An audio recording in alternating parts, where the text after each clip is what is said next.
Go ahead. You go ahead. Recording in progress.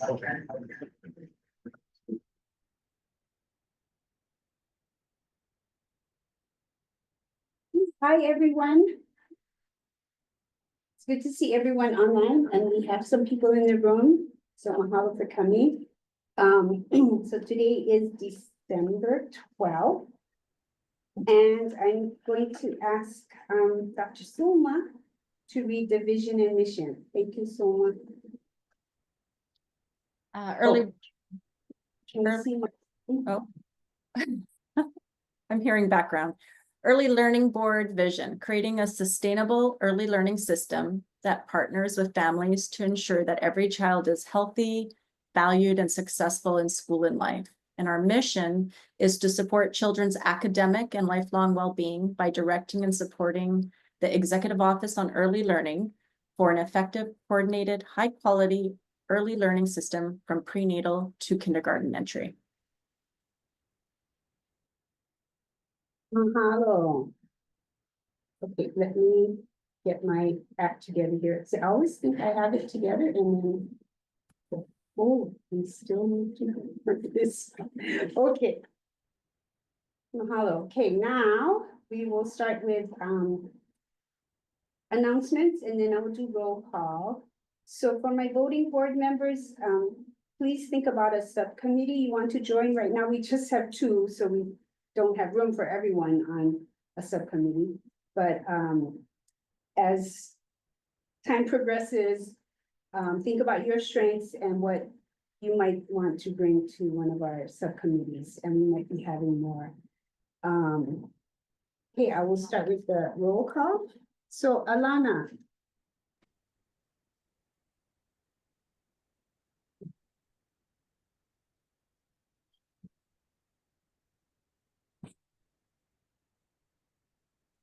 We're working on our tech, but Alana, are you on?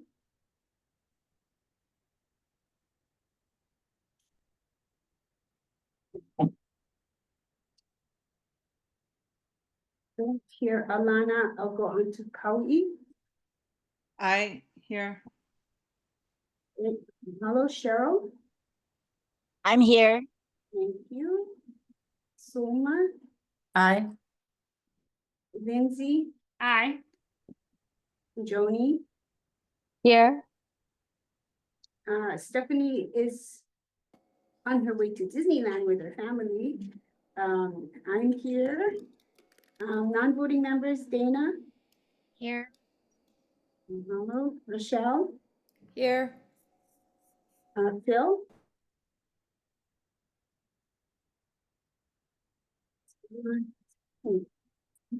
Not yet, okay. Napua.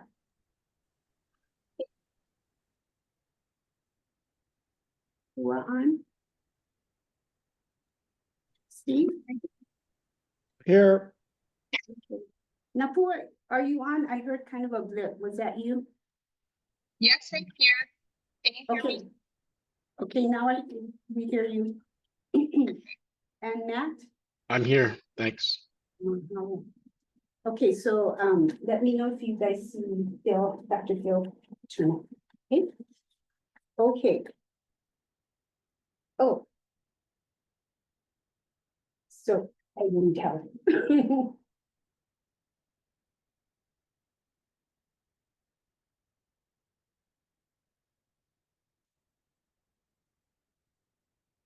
Okay, well, we're working on the tech. We're going to go over the minutes from November, the November 14th meeting.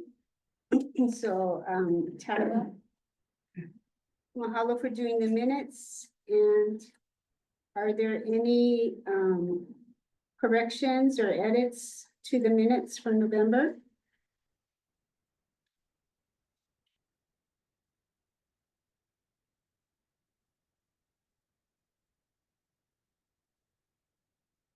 Okay, hearing none. I'll entertain a motion to accept the minutes as submitted. I'll move. This is Kauai Burgess. I will move to accept the minutes of November. Okay. And they need a second.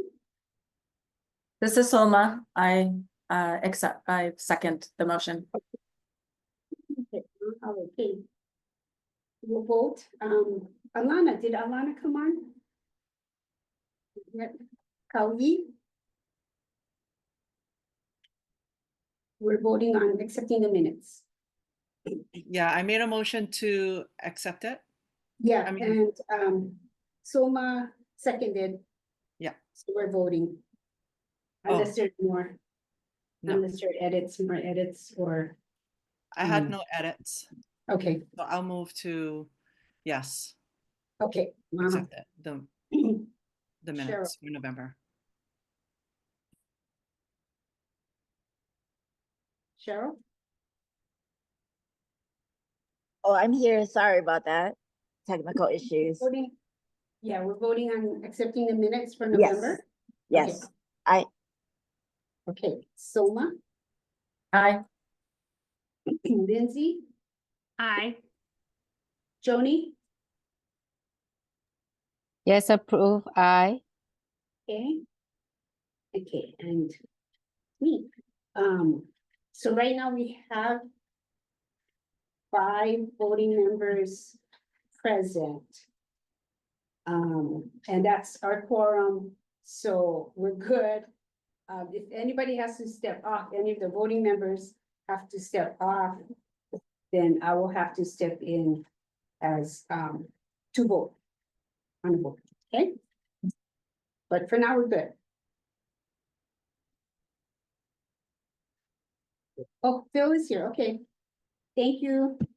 Dr. Phil, thank you, Phil. Okay, so I'm gonna turn it over to you, Yuko. And her staff.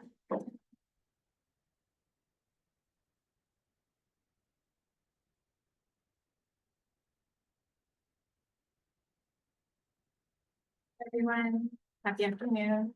Here's our updates for December. So again, aligned with action item number 1. What I wanted to share today was regarding a conversation that had kind of been happening in the ELB public preschools. And I really want to thank the Hawaii Teacher Standards Board and Chaminade University for engaging in this dialogue and having this conversation. So what was happening? What was happening was that in DOE public schools, the counseling license is actually for K-12, and it didn't cover pre-K. And so in some locations, we did experience some counselors saying that maybe they shouldn't service pre-K children because their license is for K-12. And so we engaged in this conversation, and Chaminade's program actually does cover pre-K, and the praxis does cover pre-K, and it was vetted to also include pre-K. And so through the Hawaii Teacher Standards Board process, they are now able to expand the licensure for anybody who came to Chaminade to include the pre-K piece. And then it will also move forward in that way moving forward. So we think that this is a really great step to ensure the support of the children who are in pre-K with counseling supports and services. So I inserted this slide so that we can use it. Is it okay? Yeah. Okay. So, yeah.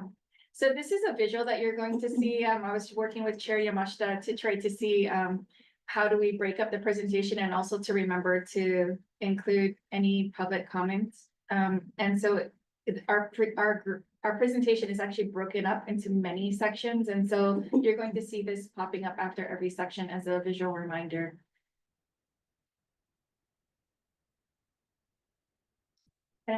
Yes, okay. Okay. So the next thing that I wanted to highlight is about facilities. So these facilities are for early childhood programs, and specifically we've been talking about classrooms, but we also wanted to talk about other early learning environments. And this is something that was really excellent that came out of the city and county of Honolulu. Previously in a board meeting, I did highlight the playground at the Gate Park on Kauai because it is an accessible playground. And now Oahu has one in Kaka'ako, and they just opened up this playground at Kolowalu Park. And it was in partnership with the Hawaii Community Development Authority. And it is an inclusive playground for our children who might have special needs. And also other children who might want to play as well. And it is now open for use. So this is really exciting news for children and families who might need these types of adaptive equipment so that they can also experience, fun and exercise and outdoors activities in a playground with other typically developing peers.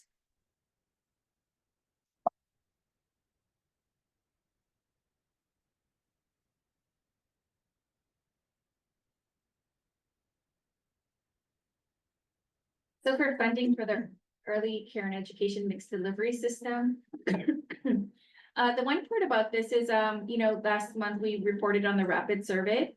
And I also wanted to thank Alana for actually sending me Kauai's survey so we could take a look at it as well. Remember that EOEO was selected to be a part of this pilot with Vermont. And what was really exciting is that after the first month of administering this, what was really neat was that we got some feedback, and we always knew that there's bots that can jump onto surveys and skew data. And so they actually found that there were about 2,700 invalid responses that came through the child care advisory QR code and the social media link, and also our Facebook link. So we did not administer this in that way. And there were only 43 valid responses. So not any families of children who are less than 6 years old, please encourage them to participate in the survey. The other question that came up last month was,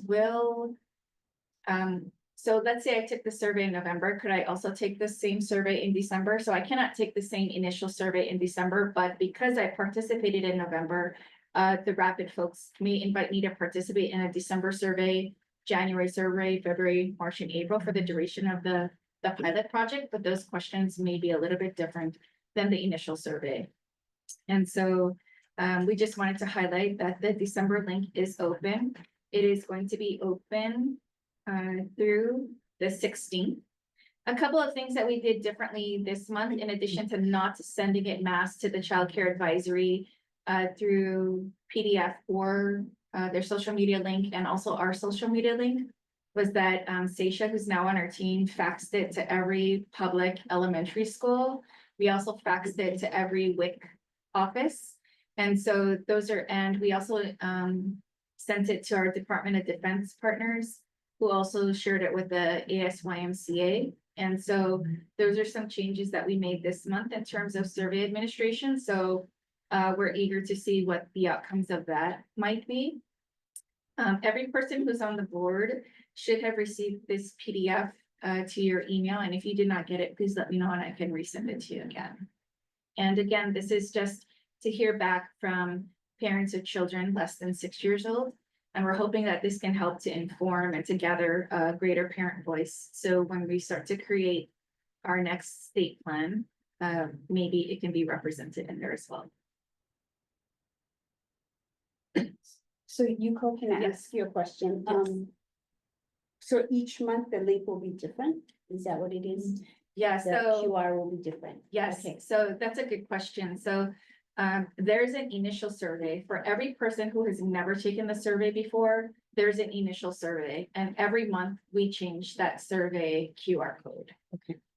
Then every subsequent month, if you've already taken it, you will be directly contacted. If you say, yes, I agree to be directly contacted. And so that's what's different. And so don't use the same link month to month. So that's where I will continue to send it out every single month. And so this is month 2 of 6. So again, this is just a 6-month pilot. And so it's also looking at survey administration and also responses from families.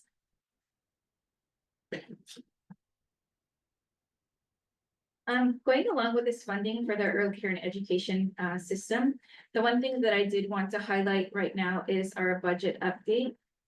So our government affairs specialist right now is currently at the National P3 conference, so she's not available to speak to this, but I will. So in September, of course, the board approved our budget. In November, the we received the response from Budget and Finance, and our requests were not included in there. However, at the end of November, we submitted a rebuttal to the governor's office. And then at the end of the month in November, our EOEL public pre-K requests were included in the governor's budget request. However, the Family Child Interaction Learning Program expansion was not included in the governor's budget request. And so EOEL is continuing to work to find ways to see how we might be able to realize this one aspect that we are hoping to expand.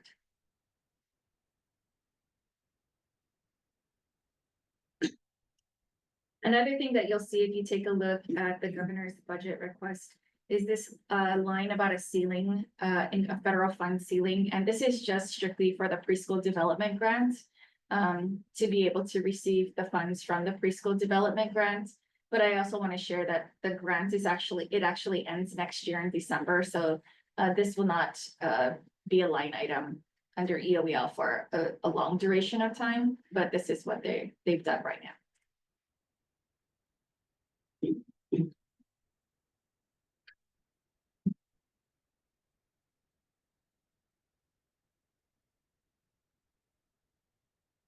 For quality improvement and maintenance, one of the things that the parts of this section of the roadmap speaks to the kindergarten entry assessment.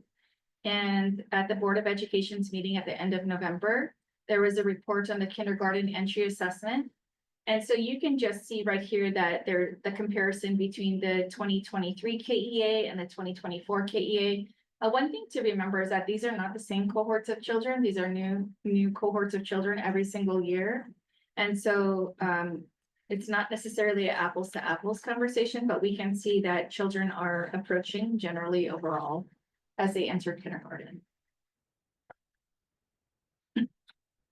I also wanted to highlight this, for example, when you look at Kauai, for example, from year to year, one cell remained green. A couple of them turned green from being yellow, and they have currently no orange cells. And then when you take a look at this one example of a side-by-side from Windward District, you can see that there were 3 cells that remained green, 2 turned green from yellow, and 1 turned orange. But again, these are cohorts of children over time. And so these are not measuring the same students' progress.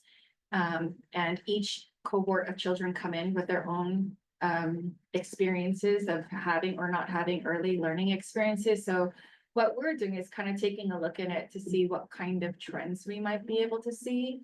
But one thing that's really neat is Dr. Remy Pages, who's a part of our office, did a different type of an analysis of the KEA data. And I'd like to have him share about that now. Thank you, Yuko.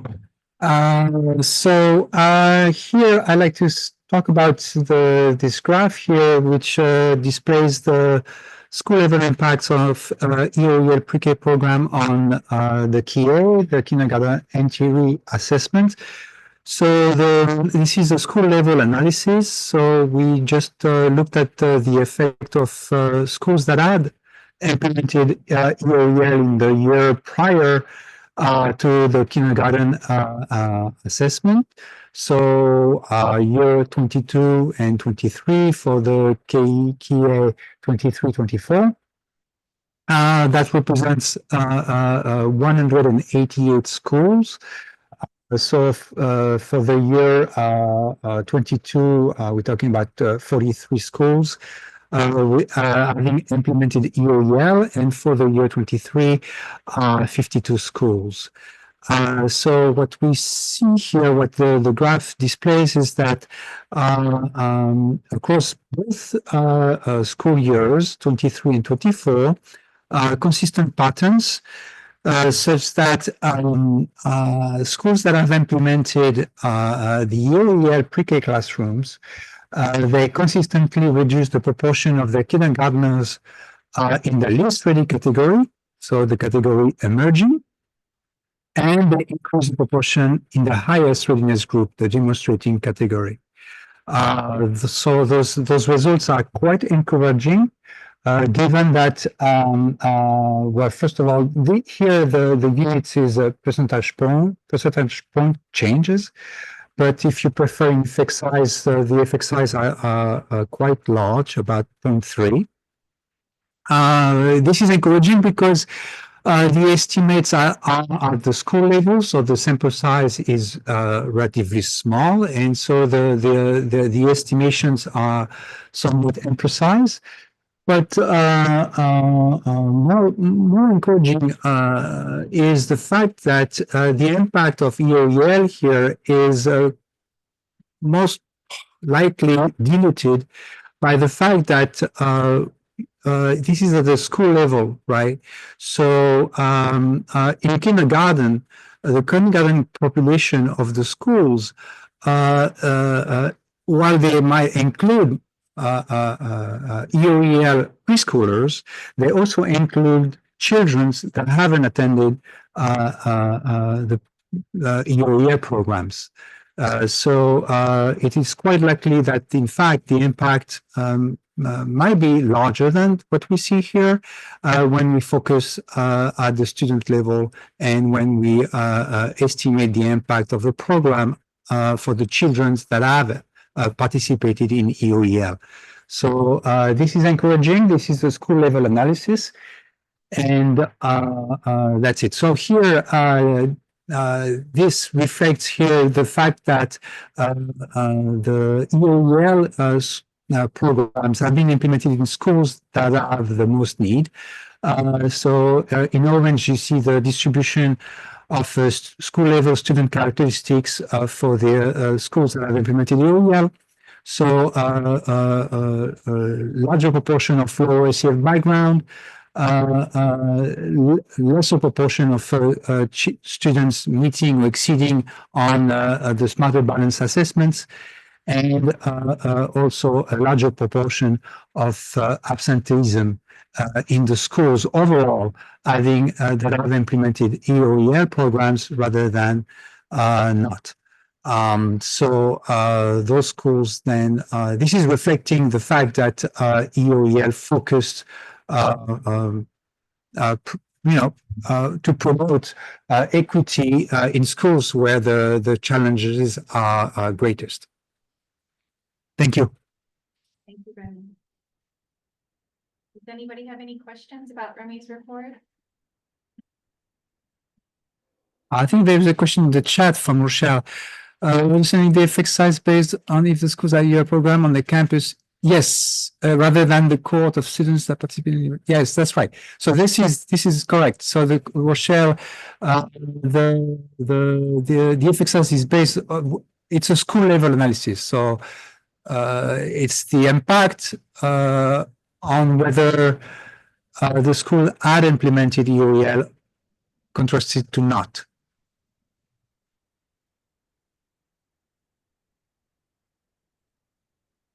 Elaine, can I ask a question? This is Steve Schatz. Yes, yes.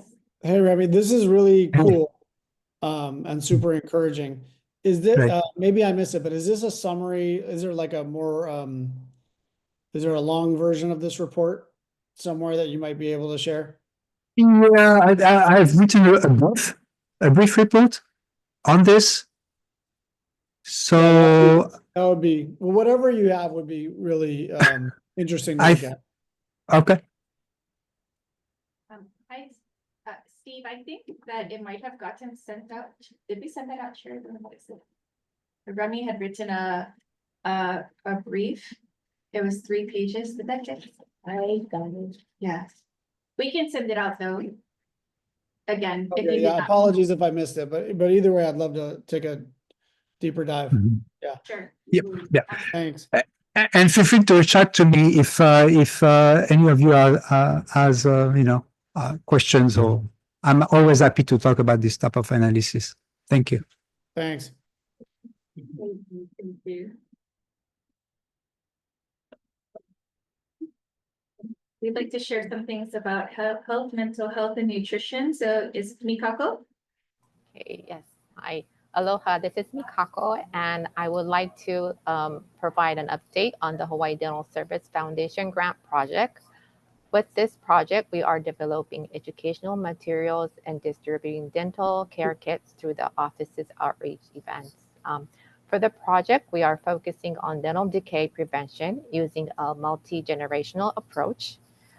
An educational material draft has been submitted to the foundation for review, and once the review is finalized, the educational material will be sent out to language translation services, which we are funded for.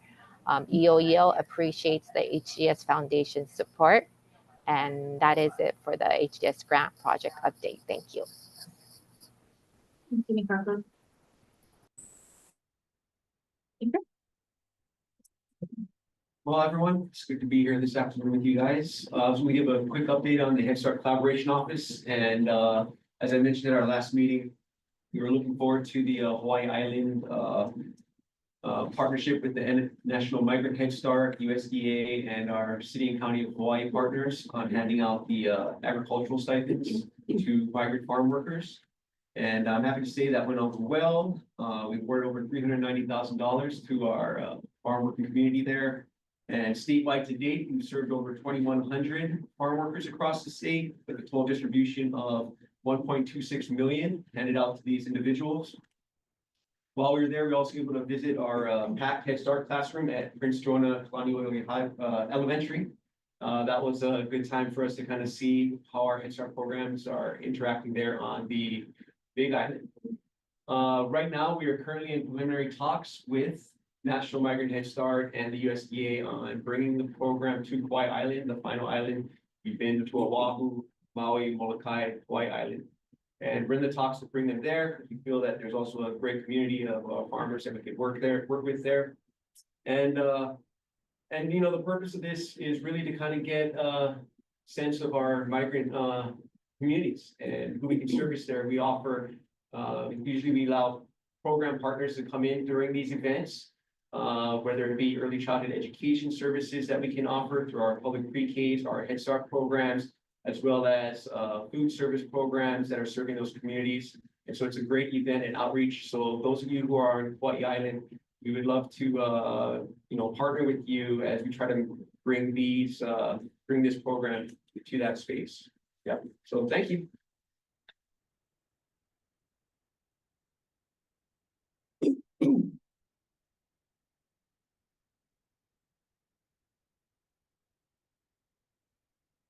I wanted to introduce Seisha to everybody. Seisha is here in person, but Seisha is our new office assistant. You can read about her, and she comes from a school level, which has been very, very helpful to our office, that she understands that level of detail in the Department of Education. She's got some really fun outside of work activities, but she's been a great addition. Seisha is the part early learning board and part EOEL office assistant. So Seisha will be the one who you can reach out to if you need anything. She will be tracking term limits, packets, helping to monitor the drive, checking the board's email and routing things to the chair, and she's going to help to run the meetings, take the notes, you know, all of those things. And so we're really, really glad that she's a part of our team. So welcome, Seisha.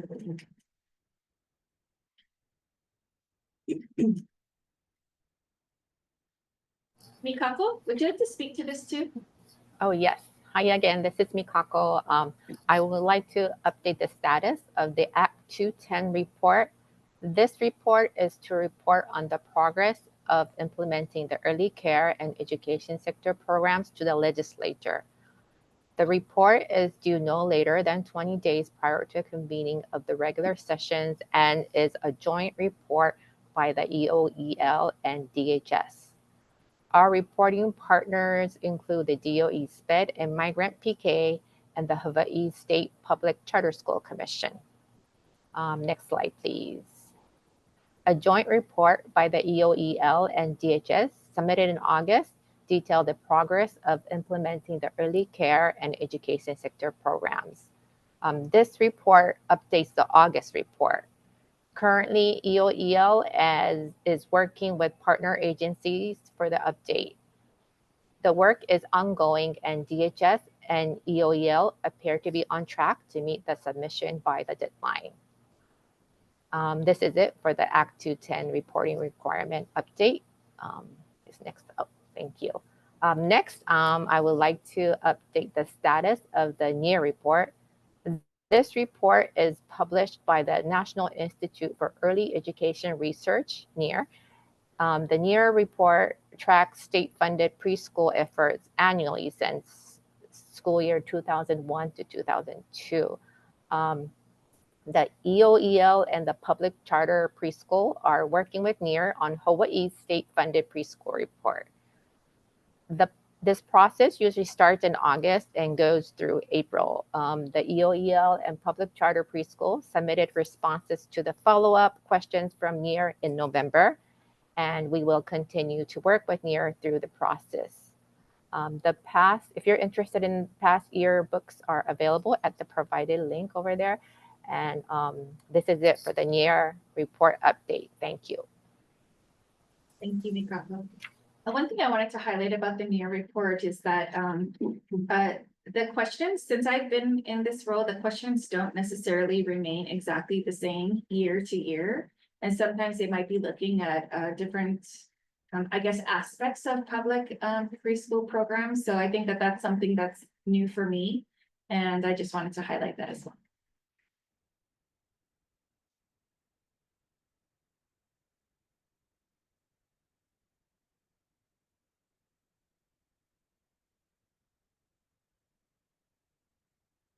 I just also wanted to highlight the board. So back in September, I was able to attend the Hunt Institute's Early Childhood Leadership Summit convening.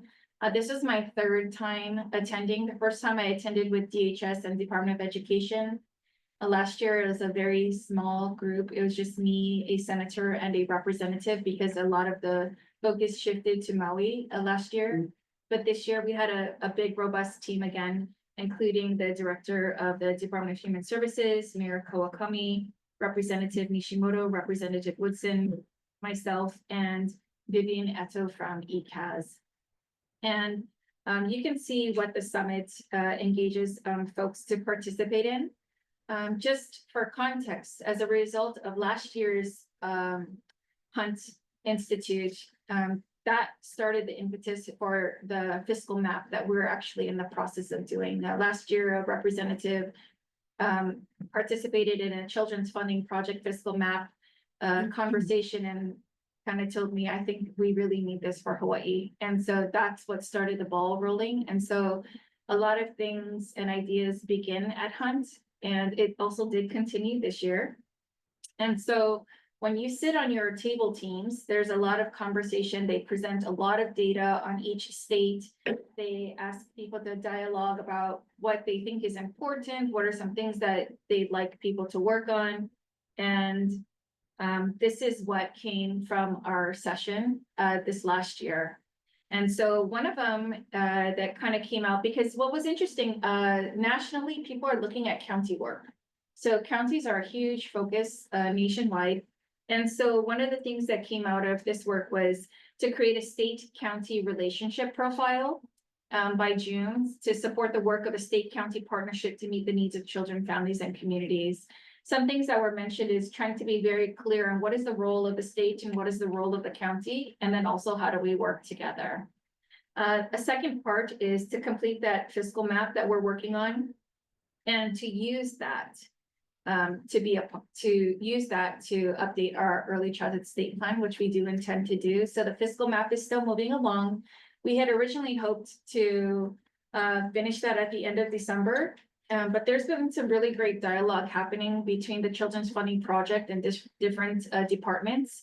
And so I do know that they are giving some departments a little extra time to try to gather and to input some data pieces that we think will be very helpful and critical to our system.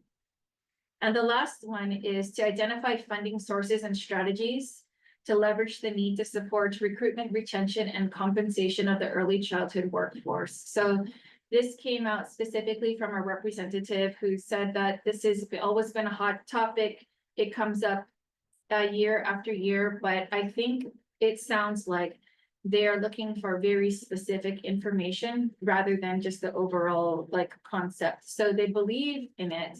I think that our goal is to help them be able to act and to make decisions. And I think it sounds like to be able to make those kinds of difficult decisions, people need a little bit more information. So I'm happy with the work that the compensation team is working on and hoping that we can lead this forward so that we can realize this third SMART goal from the Institute.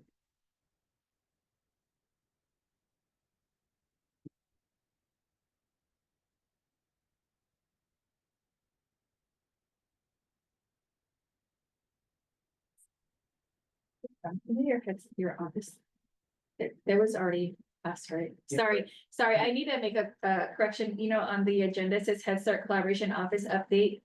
It was a duplicate and it was already reported up above, so I apologize for that. But Alohi, are you on? Yes. Hi, everyone. Okay, Thank you, Yuko. Hi, everyone. Alohi, Program Specialist with the Executive Office on Early Learning. I wanted to give an update from Q3 regarding the PDGB-5 renewal grant. I just want to share firstly, this update is based on a collaboration of folks. It's PDG is co-led by EOEL and Hawaii P20, but along with that, we have a bunch of partners that support and do the work for us. I just want to identify them along the way so that they're included and we know who is a part of the work. So I won't give every verbatim of everything here. I'll just highlight a few things of the 5 activities. And then if there's any questions, we can go from there. So again, this is the Q3 report. Q3 is from time period July 1st to September 30th of this year. I do have some more updated things that is after September, but I'll say that along the way also. So overall, our Q3 support was submitted and accepted for both the project and the budget. We also submitted the year 3 non-competitive application, and that was also accepted. So we are going to be beginning, year 3 is 2025, and we're going to be beginning that work in the new year to come.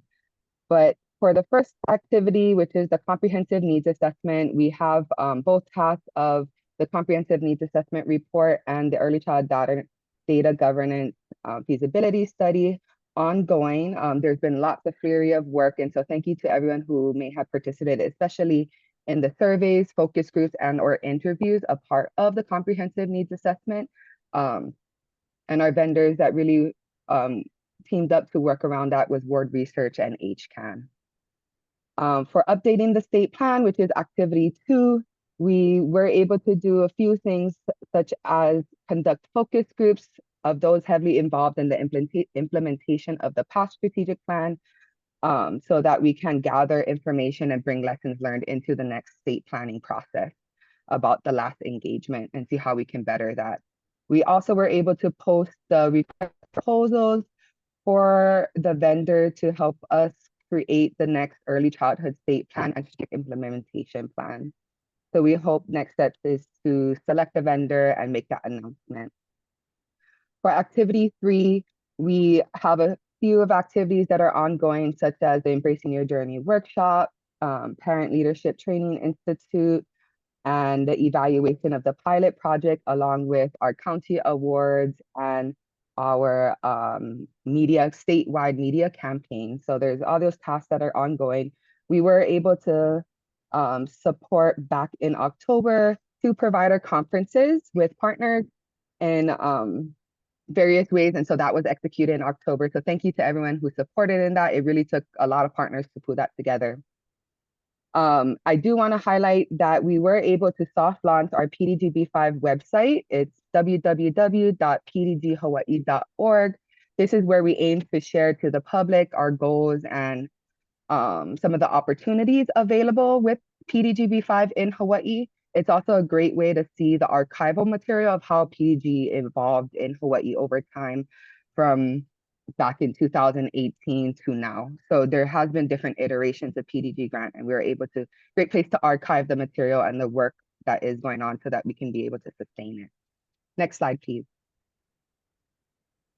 Activity 4 is all about the workforce. A lot of these activities is heavily supported and implemented by the UH College of Ed, community colleges, along with various community partners, and then also with groups from HCYC and even under our umbrella of the ECE3 project, is all in collaboration with these tasks. So that includes the compensation plan, ECE apprenticeships, which I think I've seen on the agenda for today.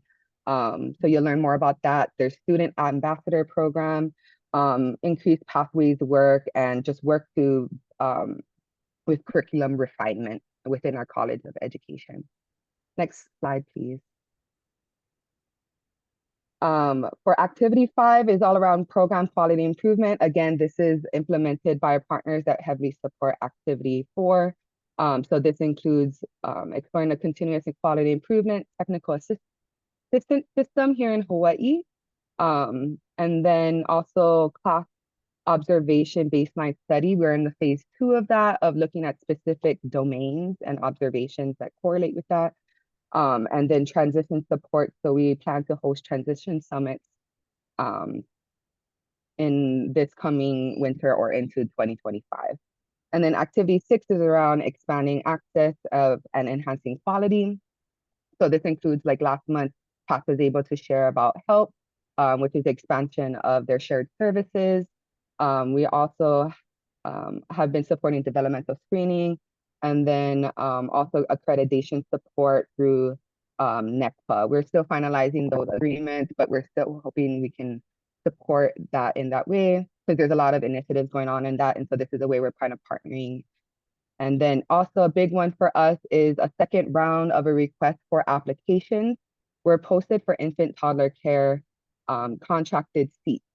So we are in that request for application process, and you can find information about that on our PDGB5 website as far as the RFA and such. Next slide, please.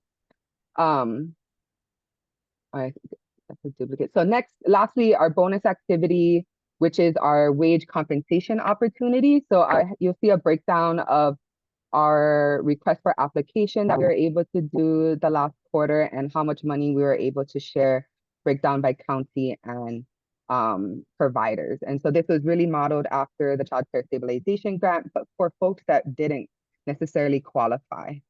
So I still wasn't able to cover everyone that didn't qualify, but there was a good chunk that we were able to cover a part of that gap with PDG funds. And then we are continuing with our evaluation team and seeing how we can better align goals and outcomes along the way. Thank you. Yeah, Lovey. So that's the end of that section. So if anybody else has any other questions or wonderings, you can feel free to ask them now too. Any questions from board members?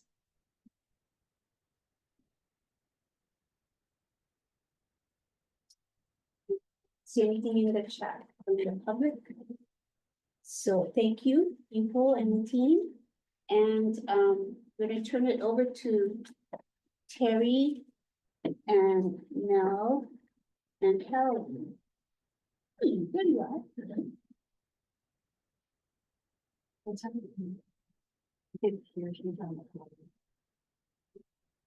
Yeah, then, yeah.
This is gonna capture it, yeah.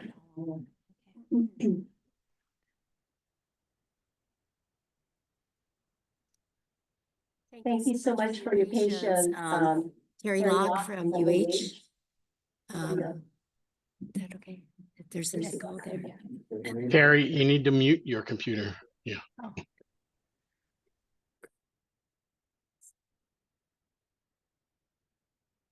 Thank you for your patience. I also, Chair Yamashita, I wanted to also let you know that besides myself, Caroline Soga from Ponzi C and Melody Vega from Keikioka Aina, I'd like to ask if we could also have Jordana Ferreira join us. I think she's online right now. And I think. Okay, so since Jordana wasn't on the agenda, what we can do is a voting member can propose to suspend the rules so that Jordana can join the presentation. And then I'll need a second, we'll vote, and then we can continue. So can I get, I would entertain a motion from a member to suspend the rules so Jordana Ferreira can join the presentation. This is Joni. I move to suspend the rules. Mahalo, Joni. Okay, do I have a second? This is Kau'i. I will second. Okay, mahalo. I'll be seconded. So I'm going to call for the vote. Alana? Kaui? Kaui? Okay, Cheryl? Aye. Soma? Aye. Lindsay? Aye. Joni? Aye. Okay, okay, we are good. So Jordana can be part of the meeting. Yay, it worked. Thank you so much, Chair, and rest of the board. Yeah, so as I mentioned, myself, Caroline Soga, Melody Vega, and I, and Jordana will be sharing these slides. The first part, so our title of our presentation is Early Childhood Educator Apprenticeships in Hawaii. And the first portion will really, I really will turn it over to Melody Vega and Caroline Soga. And they'll be going through a number of slides. We'll have some questions, a time for some questions, and then Jordana and I will then do the following part of our presentation. So let me just, let's see, to the next slide, which has the agenda. So number one will be Mel and Caroline, and then Jordana and I will do the second part.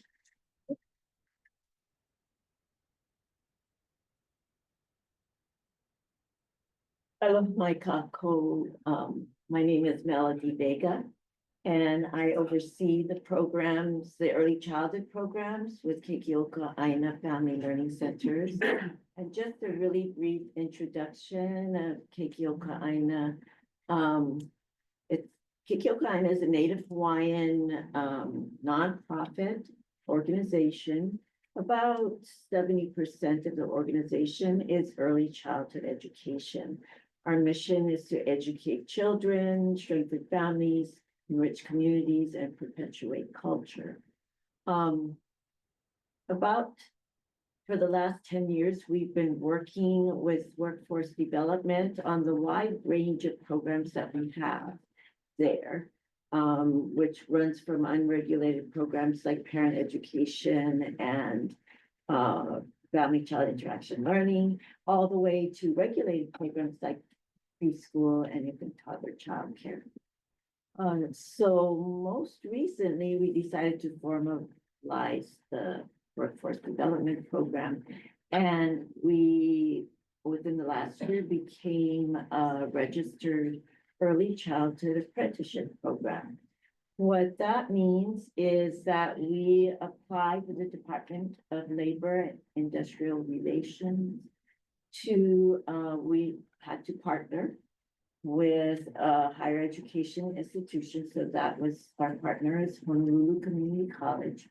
And we had to develop a program that would not just at the end qualify folks to work in a preschool or childcare program, a regulated program, but also would provide them with a livable wage. So the Department of Labor required us to come up with that livable wage, and we did. All of our apprentices must start at a certain amount, and that amount is probably after doing the research, about $5 more than what the average wage for an aide is in the system. In addition, I think we can keep moving those slides. Okay. In addition, each year, so it's a 3-year model. And we started out as a single employer, so we started practicing within our own system, within our own organization. And what it does is each year, the model requires the apprentice to complete a credential or certificate, or by the end of the 3rd year, an associate's degree. In addition, after completion of each milestone is what we call it, they have a wage increase. So the wage increases will take them all the way till they complete an associate's degree, which at that time they are making somewhere between $50,000 and $52,000. And yeah, that's the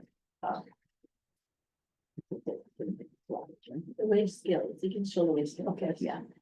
See goes back to that. Yeah.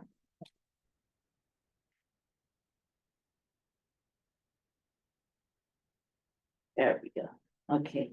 The program includes not just instructional hours, which Caroline will talk about, but also on the job credit. And so apprenticeship program means they are paid to go to school, they are paid to work while they're going to school. And all of that is considered part of their credit for school. I think that Now you can go back. yeah. On the job one. Okay. Okay. So the apprenticeship is broken up into two, two parts, as Mel was mentioning. So there's the on-the-job training. So apprentices are hired as employees, and while they're working, they're gaining the valuable skills that they need. And so they work under a mentor, and the mentor acts as a guide for them. And there's a set of competencies that they need to meet. And those competencies are based on a national industry standard. And in our case, NAYC professional standards and competencies for early childhood educators. So as they are working, they're meeting these competencies, the mentor is assessing them. And then because those competencies are aligned with our coursework at HonCC, they then get credit for those competencies that they complete during their on-the-job training. The second piece of it is what they call RTI, which is related technical instruction. So while they're working, they're learning on the job, but at the same time, they're taking coursework through HonCC.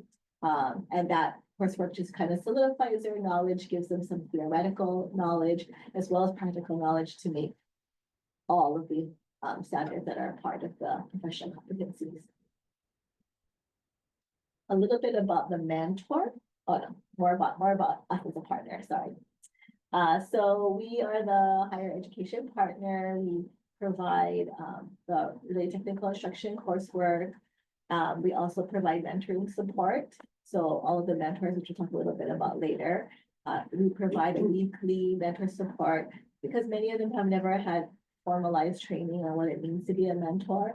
So we provide support on that, also helping them understand how to assess competencies, because that's something that's traditionally done in higher education. So though they may understand what the competency is, trying to figure out how they're going to assess whether an apprentice meets that or not is not directly straightforward. And so we work with them on that as well.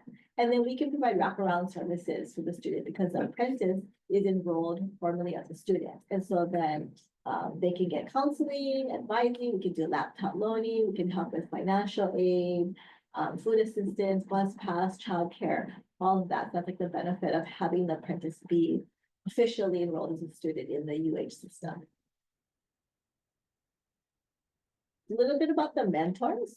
So this is the qualifications that we listed in the standards, and that so they have to have an AS degree in ECE or equivalent or higher, a minimal 5 years of experience in the field, and then with 2 of those years being employed in the organization, the employer. Because really the goal of this is that the apprentice will get to know the organization and stay with the organization. So you want a mentor that's familiar with what the organization wants already, so they could shape them to be a part of that organization.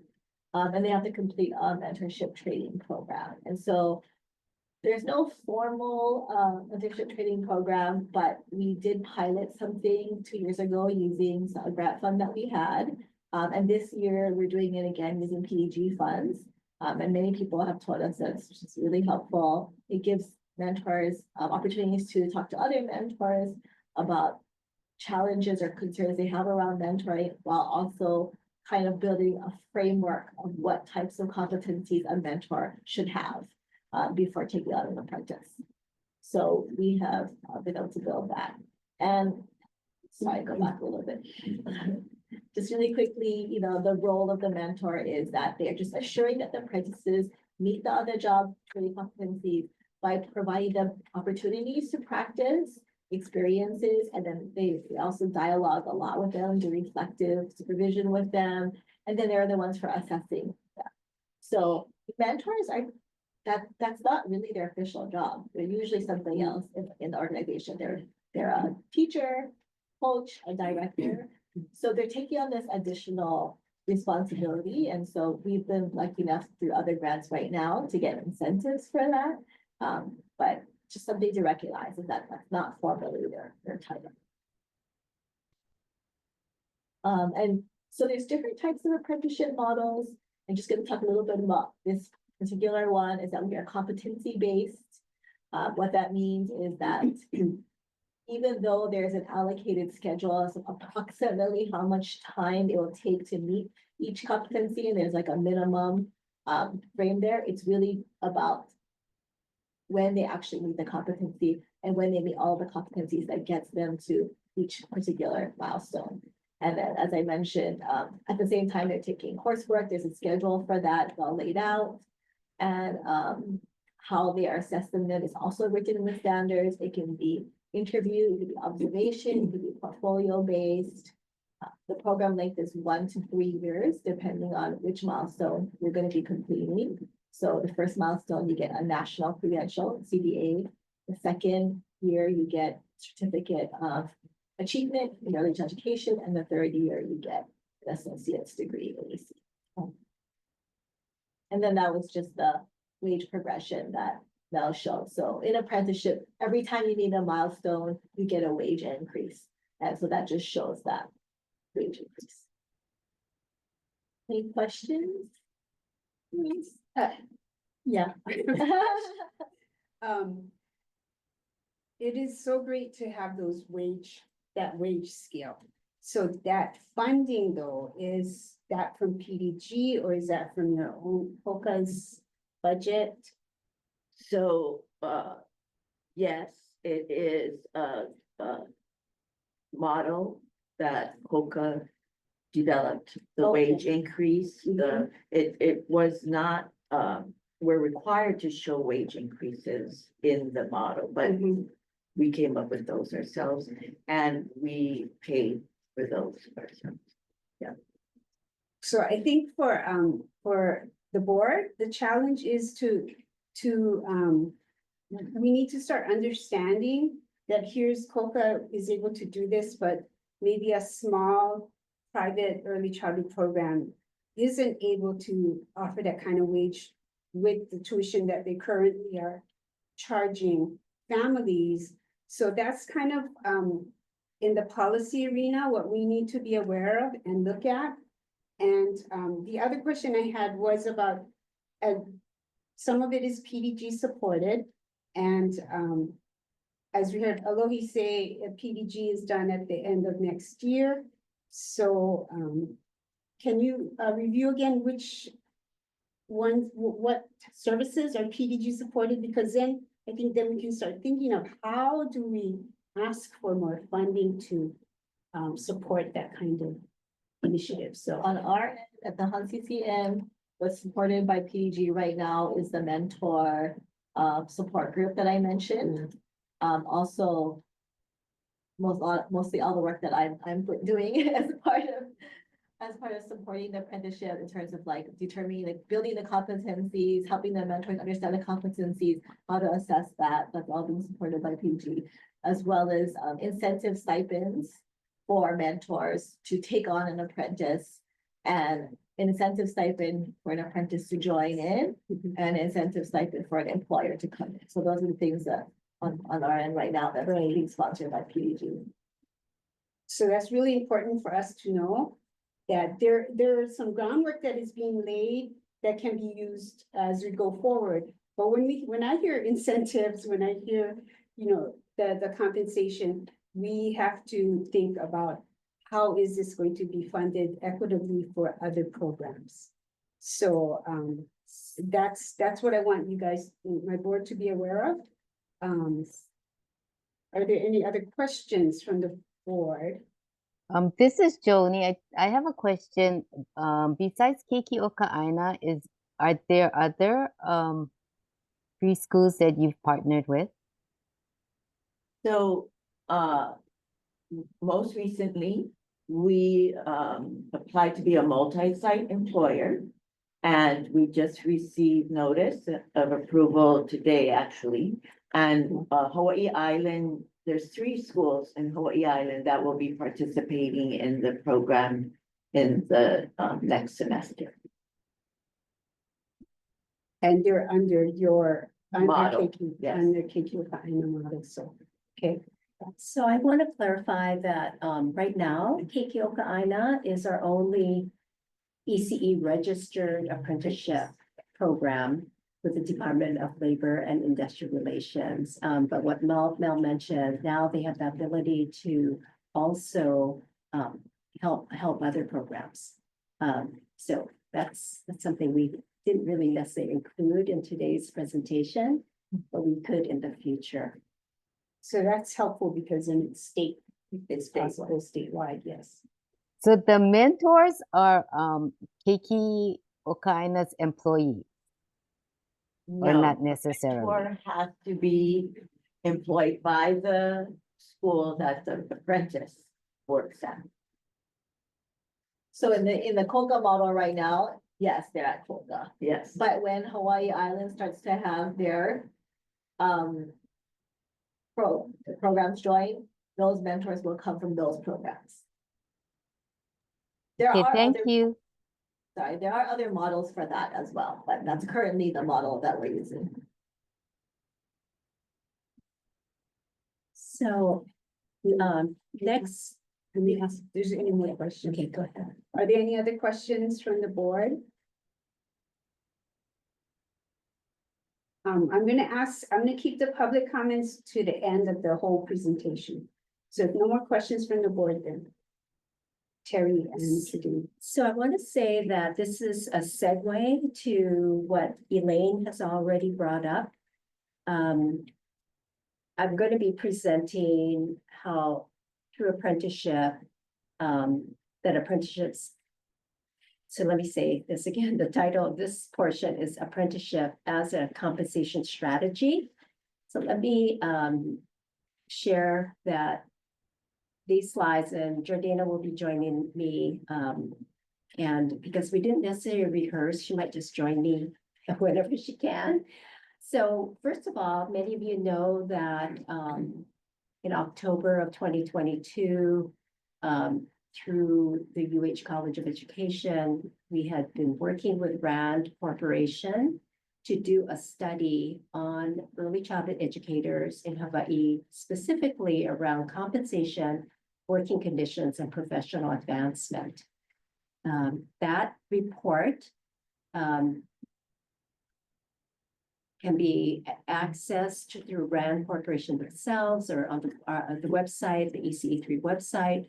And it really just emphasized, again, that research shows that our children need a well-prepared, well-supported, well-compensated early care and education workforce. And it is really the linchpin to positive outcomes for young children. However, wages, and working conditions for early childhood serving children, especially children from birth through kindergarten, are not at the par that we want them to be. And so therefore, the recruitment and retention of the early care and education workforce has been very challenging. And this was exacerbated, by the pandemic. So we know that the study, the whole report has shown different views about this. One of the things that showed that wages and salaries for early educators in Hawaii are not competitive with jobs requiring similar levels of education or experience. Medium is hourly wages estimated approximately 13 to 17 per hour, as well as below the living wage estimate of at least $28.50 per hour for the state. So although median wages for childcare workers in Hawaii exceed the national median, the pattern is reversed once the high cost of living in the state is accounted for. And I think we're well aware of that.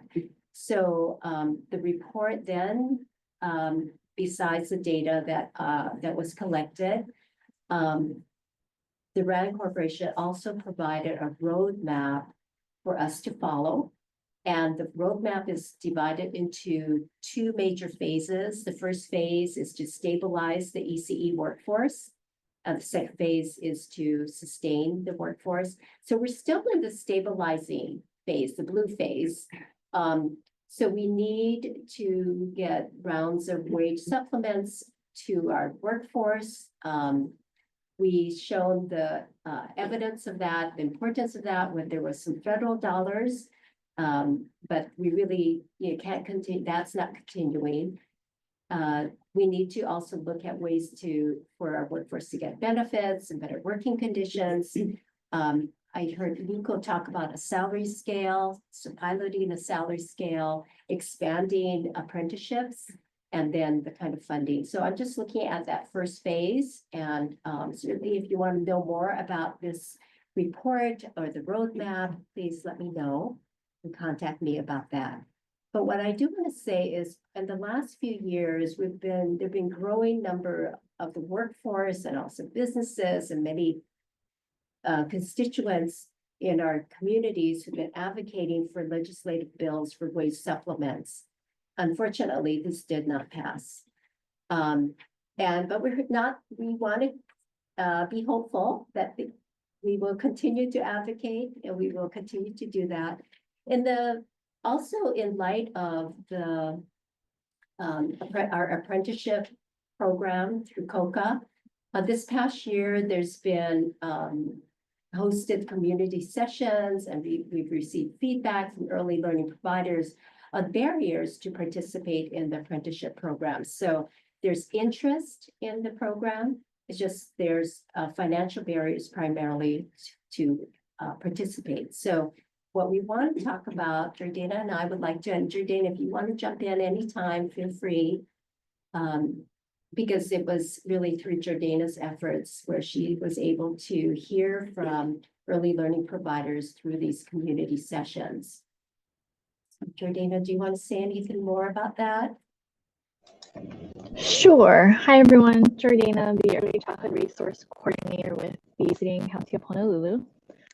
So over the last few months, we were convening stakeholder sessions with childcare providers and to really solicit feedback on how we can meaningfully support their businesses and share information about some resources available to them. So Keikokaina was a partner that graciously agreed to present information about their early childhood educator apprenticeship program. And a lot of directors had indicated an interest in participating, but shared a lot of their concerns and common barriers. So the top two that we extracted from these sessions were that there's not enough funding. And Terry shared about the RAND study earlier and in previous meetings as well.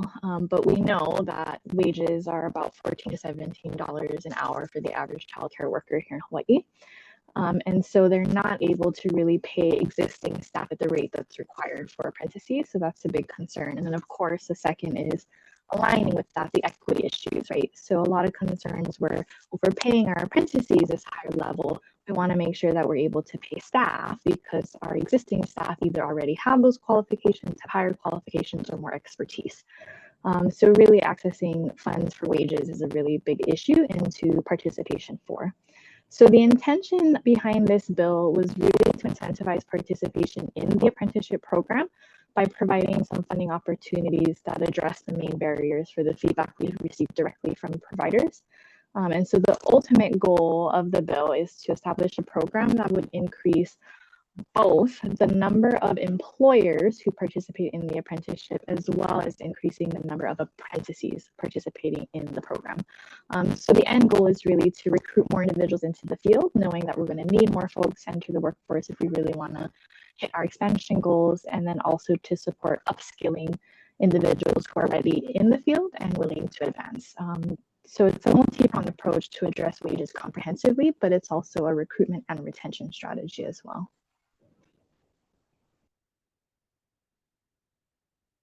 As Jordana mentioned, yes, we are. This is of interest, of course, by our advocates, our Advocacy Alliance, and also this proposed bill is would be administered by the University of Hawaii. They are in support of this bill, and so so this is what Jordana was mentioning. This is something that we would like the Early Learning Board to learn more about, as well as support this particular bill. In the bill, there is a proposed budget, which you can see by this, the largest amount would be wages, and we'll explain that in a minute, but this won't. Anyway, we won't go into each of the line items, but we do have this proposed budget for year one, and then also for year two. And you've already heard things around stipends, mentor stipend, and also apprenticeship stipends, and of course, administration of this. For this, and Jordana, you might want to chime in on this, but you saw the wage amounts in the budget, so which is the largest amount. So we'll just briefly explain that.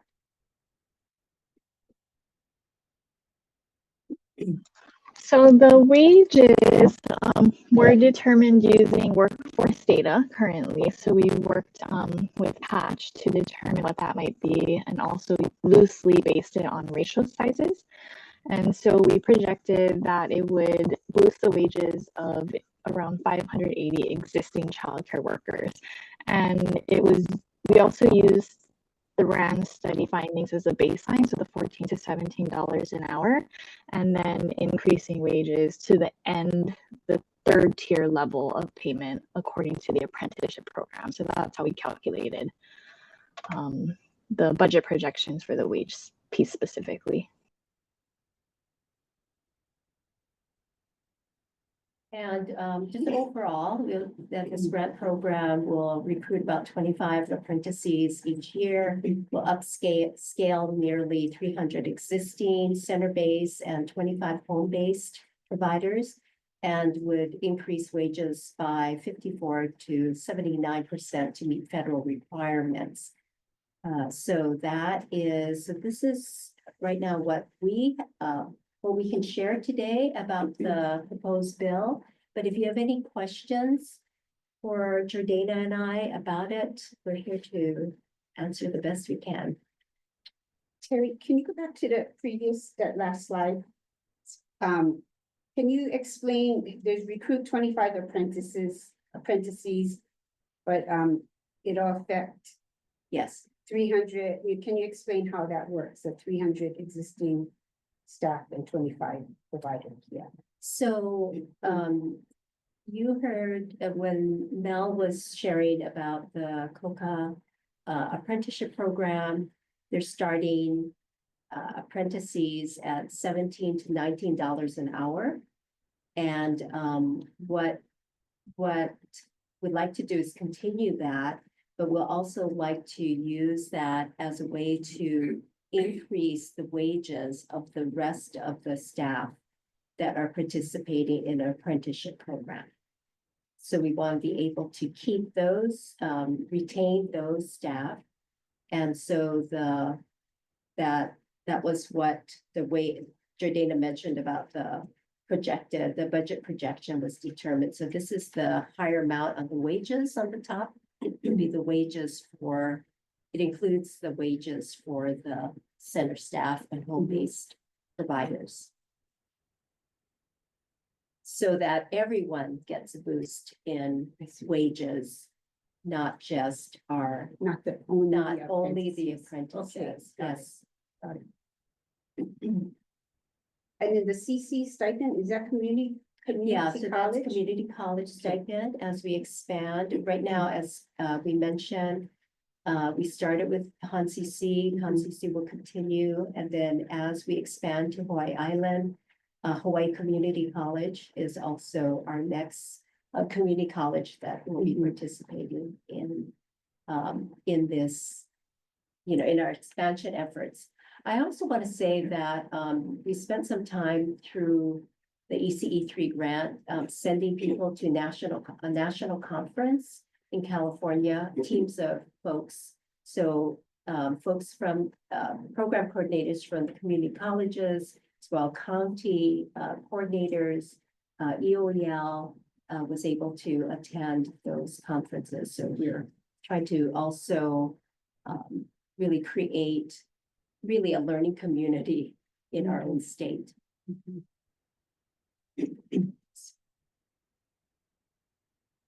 Any other questions? Any questions from board members?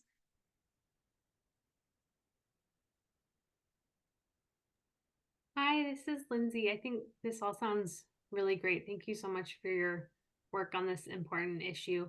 Are there any visions for how to sustain this over multiple years and decades as more apprentices might participate? How to keep it going?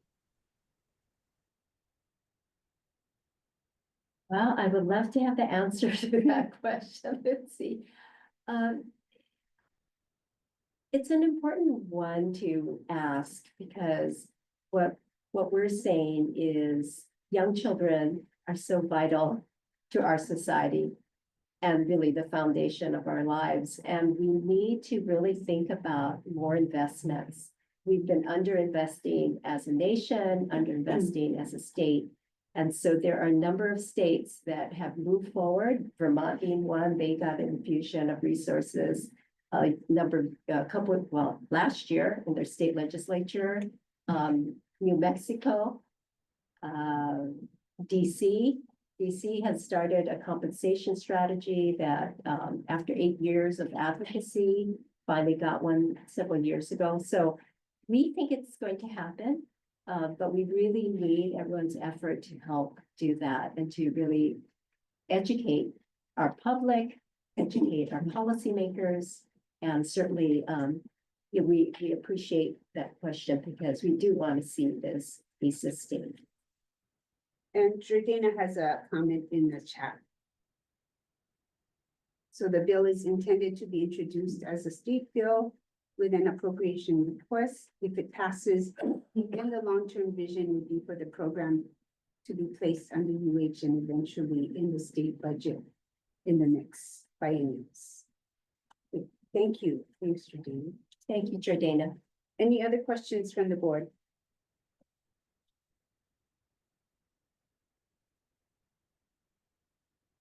Yeah, I'll open it up for a public comment. Any comments or questions from the public?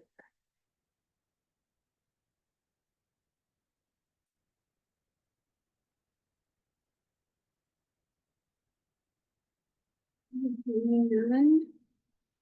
And I don't see anything else in the chat. Thank you very much for all your work and continued work. And what we can do as a board is to support initiatives like this and be aware, of course, be aware, and then we can support. And so that can be a further discussion as the legislative session goes on. You know, what bills we support with testimony. And we'll hopefully we'll get there. So thank you. Yeah, thank you so much to all of the board members. Thank you for your hard work, and we appreciate all of you. Mahalo. Okay, we're gonna have a break for 10 minutes. Oh my gosh, we're ahead of time. Last time we ran out of time. This time we're a little bit ahead, so we are going to reconvene at 3:02. You know what? I have an Apple Watch now, I can tell. So.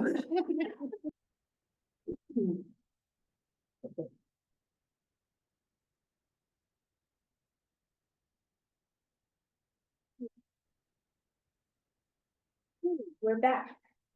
And we are going to do the vice chair election. So I'm going to turn it over to Matt, the chair of our governance committee.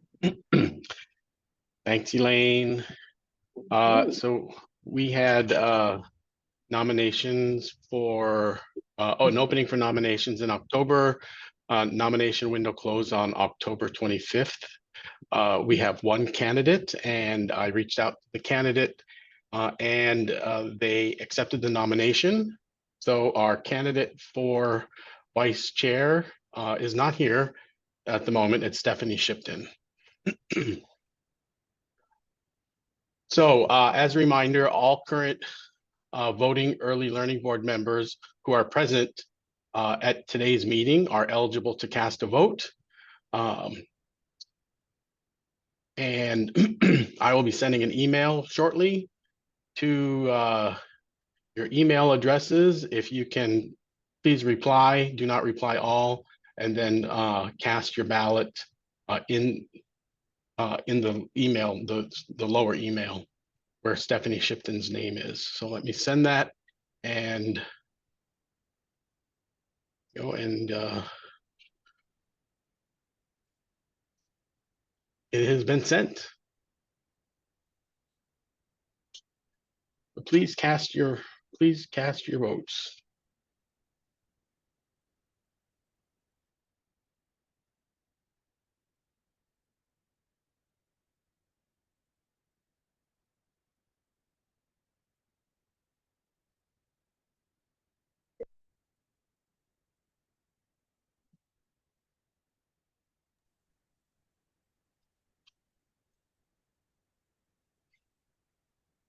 And for board members, if you can't access your email and you would prefer me to send this to your phone or some other means, let me know.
Okay.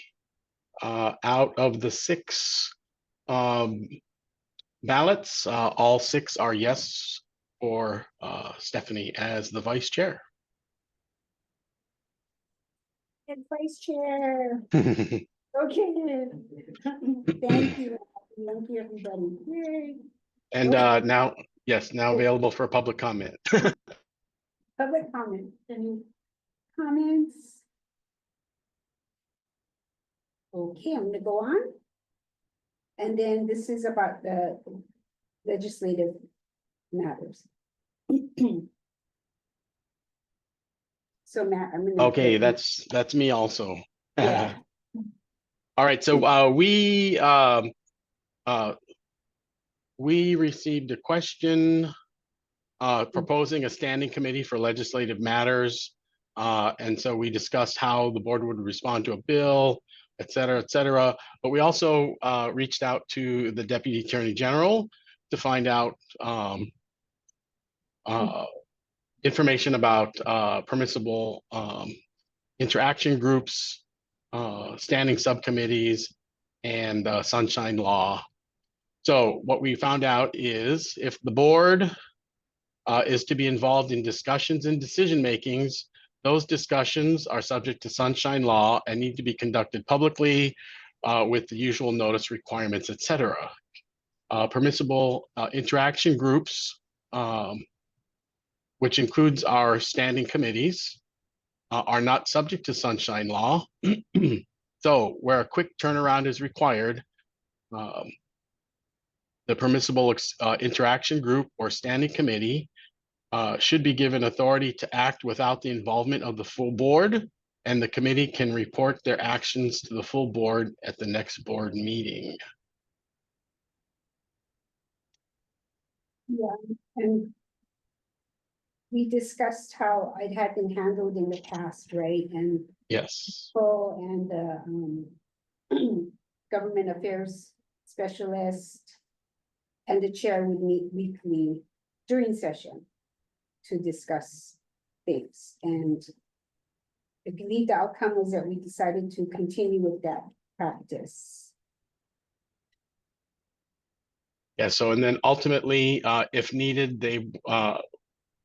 we can convene this governance subcommittee for quick action, and then we'll report it to the full group. Yes. And board member. So does that need a motion? No. No, okay. No, because we had moved to send it to the committee. Thanks for asking that. To the governance committee, and governance decided not to create another committee.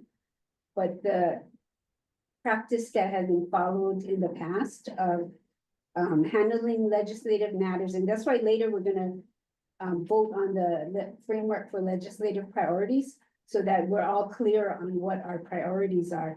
But what will happen is we're not gonna have another committee, so we don't have to vote on it. As far as I know. It is just if you guys want, we could. Did you want to? Do you think it needs a vote? No, I think it's just FYI, right? So it's just FYI. Okay. Yeah, it is information, yes. All right, thank you. Okay, thank you for asking, though, I appreciate that. Okay, any other questions? Well, I was gonna say that board member Kauhi Burgess has a lot of experience with legislative matters. And so when she can, she will join us to give us insight on matters. So we have good expertise, and we appreciate it. Any other questions or comments from the board?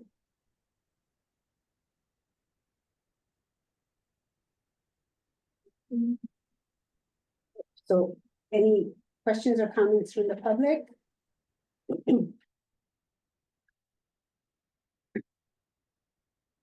Seeing any? Okay, now we'll do the framework on policy priorities. So, I copied and pasted the 2023 to 2024 framework. So you should have that, and you should, board members, you should have the link in your agenda. It's also in the, for members of the public, it's in the meeting materials part of the early learning board page. So it has, it's going according to the building blocks of PDG, right? Nicole? State plan. Oh, the state plan, thank you. So the first building block is on health, safety, and well-being. Then number 2 is family partnerships. Number 3 is early learning. Number 4 is workforce. And number 5 is coordinated system. So I'm assuming, board members, that you did get a chance to look at this and are ready with any questions or comments. This is proposed for the upcoming session. So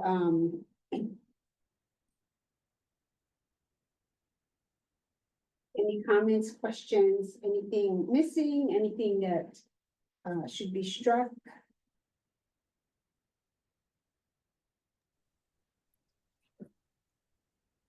Chair, this is Coe Burgess. Just a question on the framework, just for clarification. Sure. Can you state what we mean by framework? I mean, is it something that, does this mean that we're going to allow the, oh my gosh, I'm forgetting her title. The government affairs specialist. The government affairs specialist, or is she a director? Yuko? Government affairs specialist. Specialist. Yeah. So is she gonna just choose whatever bills that she feels is, you know, aligns with this and just go for it? Or is she gonna look at these components of the framework and identify bills that fall within this and then have discussions about how to move forward? Thank you. That's a great question. And I'm going to kick it to you to see how you guys handled it in the past. So that's a really good question. I think that we took a look at this, but generally what would happen is that the government affairs specialist would comb through all of the bills that get introduced and pull out things that were relevant to the board, things that were relevant to EOEL, and things that were relevant to the broader community. And then they would have a discussion with other partners, including the chair, to kind of just talk through different pieces, because, you know, there are also other things that run in the back of different bills. And so some you would just track, some we would actually submit testimony. I mean, I'm sure you're familiar with that part about the whole process too. I think that we would definitely look at this. There's nothing that I would say ever went contrary to what was part of the board's framework. Yeah, I mean, I just wanted to confirm that the intent for this framework was to identify bills that fall within the framework and then have a discussion, not holomua and just dive in and go forward in supporting or opposing bills, but rather having that discussion, right, with the chair, yourself, and I believe it was the governance committee. So just making sure that just wanted that down for clarification so that there is no misunderstanding about how this framework is going to be used. Thank you. Right. Thank you for asking that. So the framework is basically used to help kind of weed out the thousands of bills that get introduced to a manageable, to what are the priorities, the ones that really, address the priorities. And then depending on the bill, yes, we don't know. It'll be vetted, yeah, Right. with more Right. people. Yeah, Right. that's good. Mahalo. Any other questions from the board? Comments? Did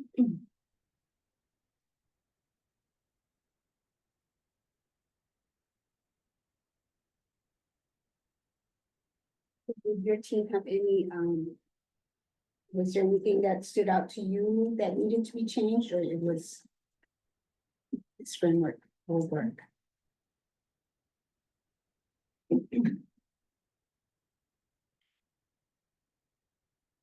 If there are no further questions, comments, entertain a motion to accept the framework for the 2024 legislative session. Someone can make a motion. I'll move. This is Kauai Burgess. We have a second.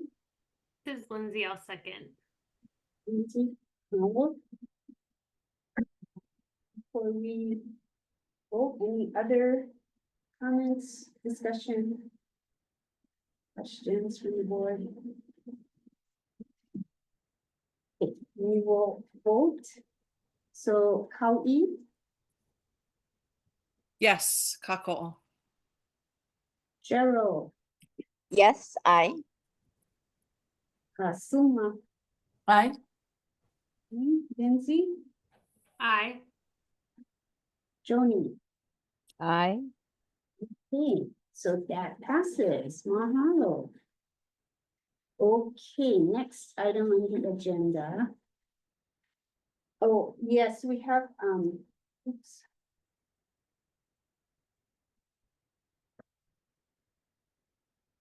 Okay, oh, I forgot to say, oh, see, good thing that we made that slide, because I forgot. I need comments from the public about the framework.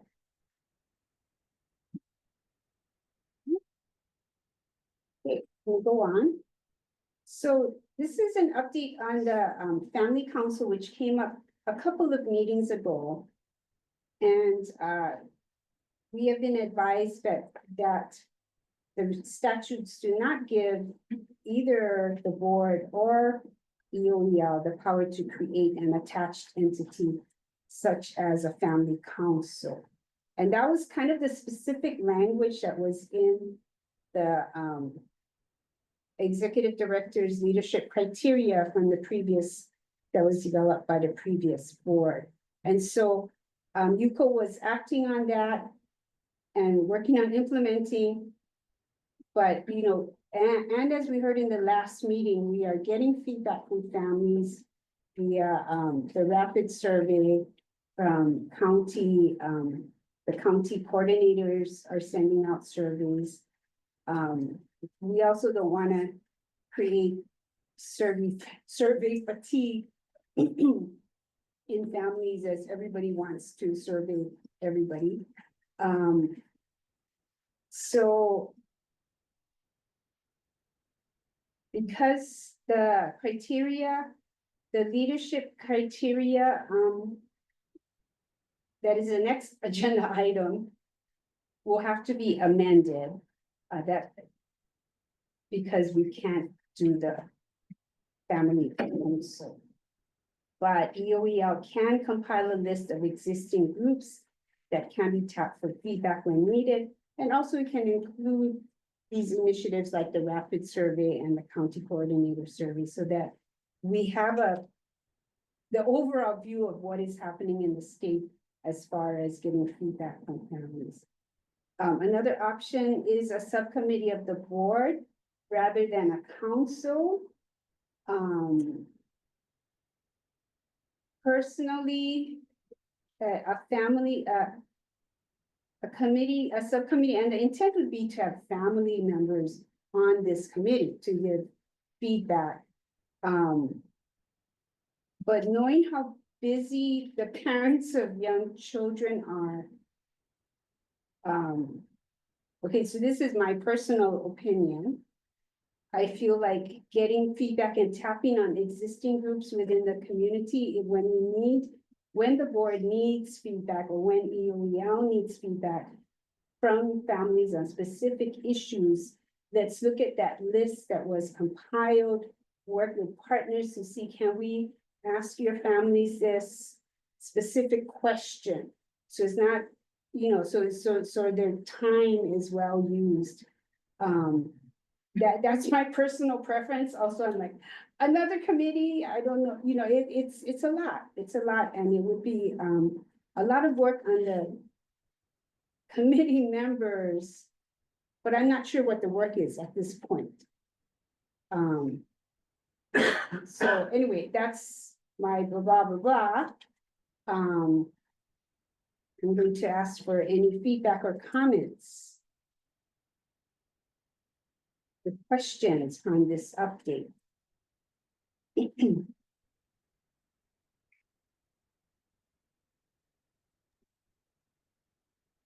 This is Lindsay.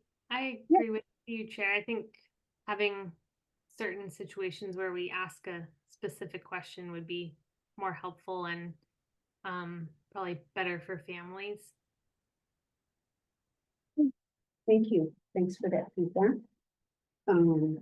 Any other questions or comments from board members? So this isn't an action item, it's an information item. It does relate to the next agenda item. I'm going to go on. And any comments from the public?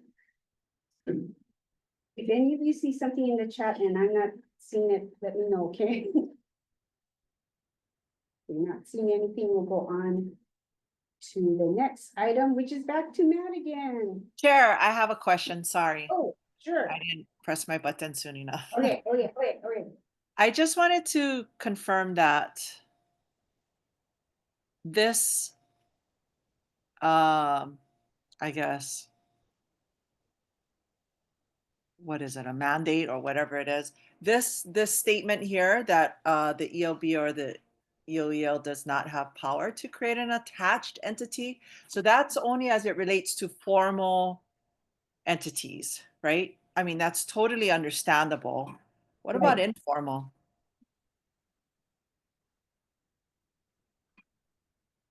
So what are you thinking? Give me more. I'm just wondering if we can create a group just to get informal feedback from families.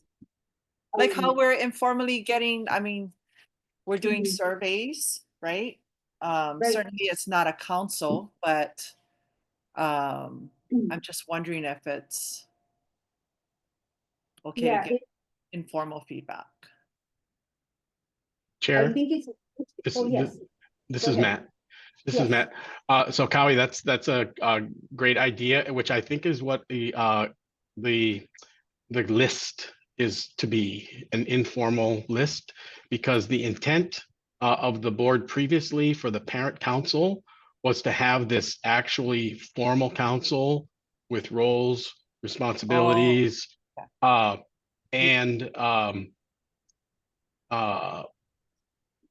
decision-making that they would present to the board for review and or approval. So it was a pretty, there's other parent council entities out there that are very, very formal. And so I think that was the intent, to create something similar, but that's also before we changed into the new board. Yeah. Okay. So I think the informal group or the informal thing is having that list and then reaching out as topic area. Yeah.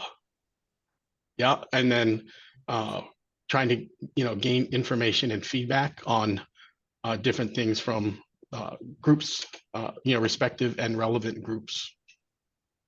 Thank you. Okay, thank you. Thanks for asking that. Yeah, for instance, I worked with the Head Start on our campus at UH Maui College for many years, and all the Head Starts have a parent council.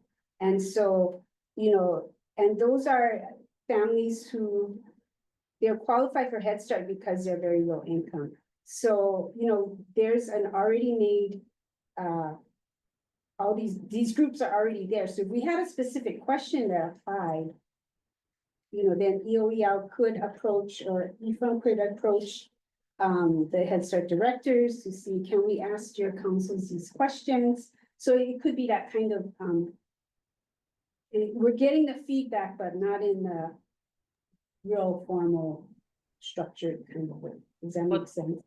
Yeah, no, I do like that idea. Just looking for current groups that are already created, Right. not needing to create a new group. I Right. really like that idea. Yeah. The main thing is that we get feedback. So Yes. Mai kai. Yes. Okay, mahalo. Okay, mahalo. Okay. So I'm going back to Nat. This is the executive director evaluation criteria, and he had sent out the memo, and for members of the public, this is in the meeting materials. And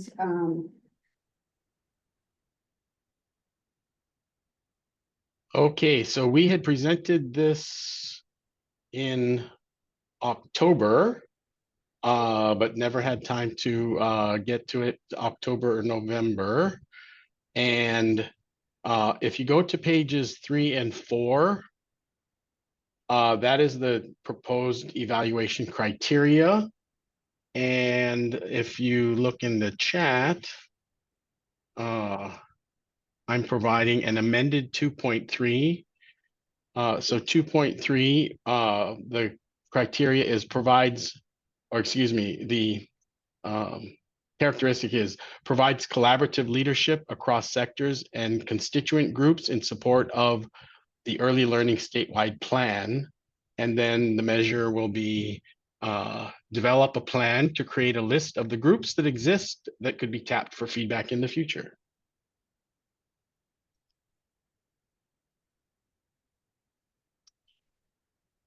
So I am going to make a motion to approve the EOEL Director Evaluation Leadership Standards and Measures as just presented to the board now with the amended 2.3.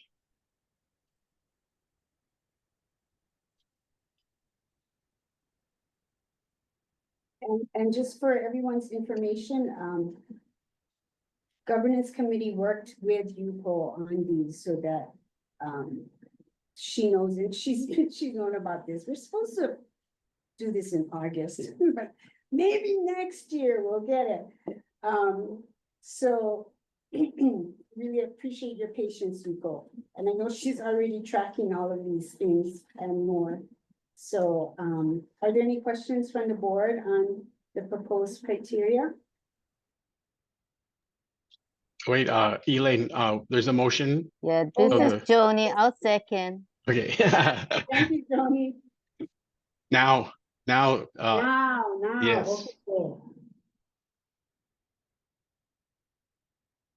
Okay, now we can have discussion, questions?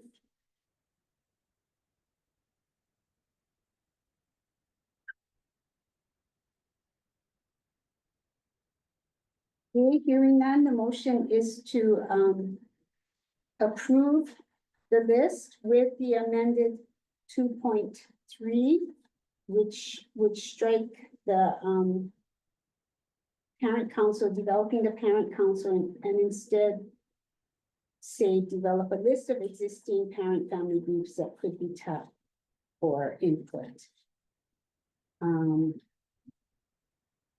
Ready to vote? Okay, I'm gonna go to the roll. Howie, Aye, kako'o. Gerald, Aye. Soma, Aye. Lindsay, Aye. and Joni. Aye. It passes. Yay, we got it done, Nicole. December, just like last year. Okay. We'll get better. Okay. Public comment. Any comments?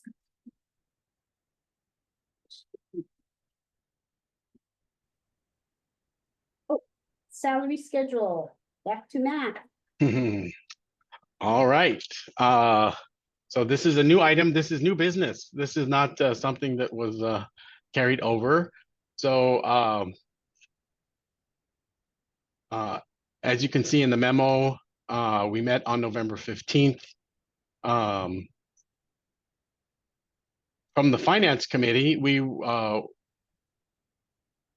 the Finance Subcommittee memo regarding salary adjustment was referred to us to discuss. So we looked at the Board of Education, leadership salary structure, guidelines for performance-based salary adjustments, and there's a link for folks if they want to review that. We also discussed the approved policy for EOEL annual evaluation schedule that was adopted on the 12th of September, and the draft evaluation criteria that we just voted to approve. So we came up with the policy recommendation that's listed on page 1 of the December 5th memo. So the purpose of the policy is to establish a process for performance-based salary adjustment for the Executive Office on Early Learning Director. The authority comes from HRS 302L-1.5B5, etc. Letter B, appointing the director and evaluating the director is a function of the board, and the chair of the Early Learning Board serves as the de facto supervisor of the Executive Office on Early Learning Director. Performance-based salary adjustments, the board through the chair shall annually evaluate the performance of the director based on evaluation criteria recommended by the governance subcommittee and approved by the board, which we just did.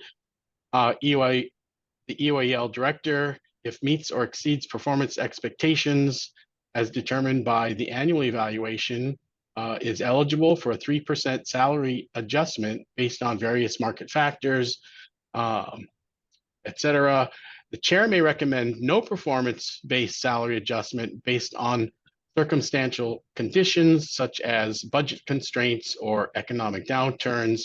And ultimately, the board may decide to defer or forego performance-based salary adjustments in any given year based on the same circumstantial conditions, such as budget constraints or economic downturns.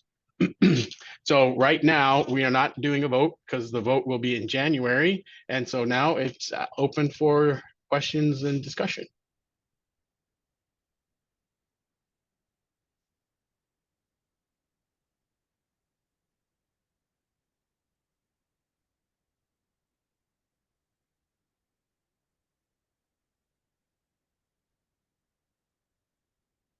I have a question. This is Joni.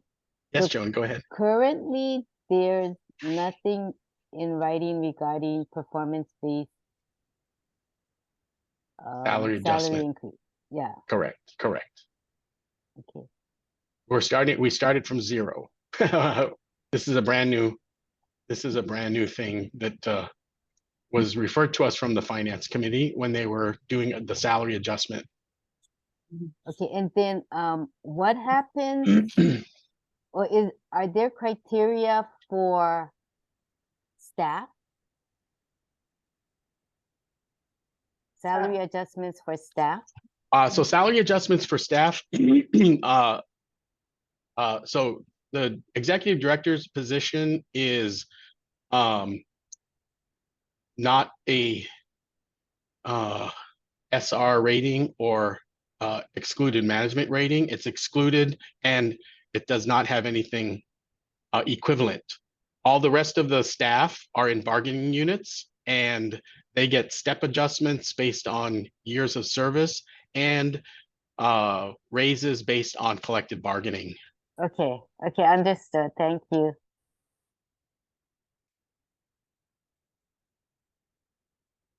Great question.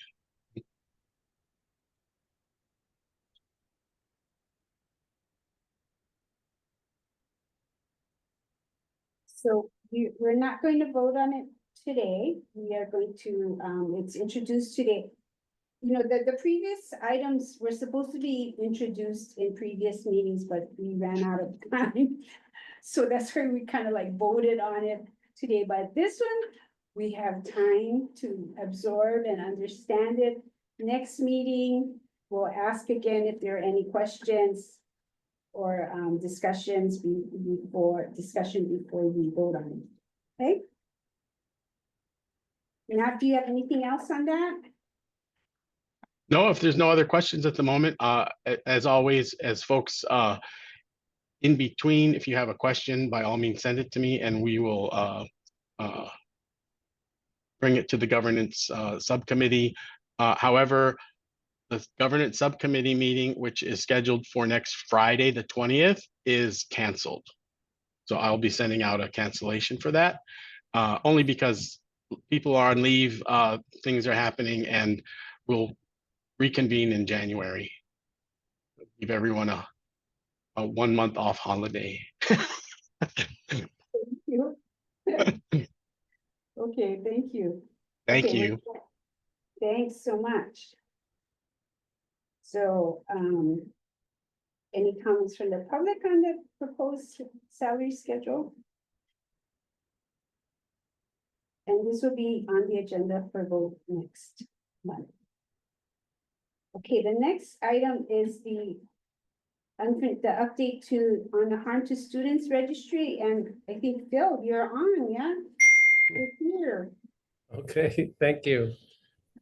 Sorry I couldn't make the meeting in person today. The registry bill was created by the legislature last session. The governor signed it in early July. We had anticipated it would have a start date of next July, but he thought it was super important, and so it was implemented July 1. Technically, every public and private school in the state was responsible for using the registry, which didn't exist. The DOE software team made a huge effort and brought up the first phase of the software. And basically the registry, just a quick recap, it's called the Harm to Students Registry, and it requires every public and private and parochial school, charter school in the state to check to see if any of their faculty, staff, volunteers, or contractors are on this registry of people who have been placed there for offenses against students.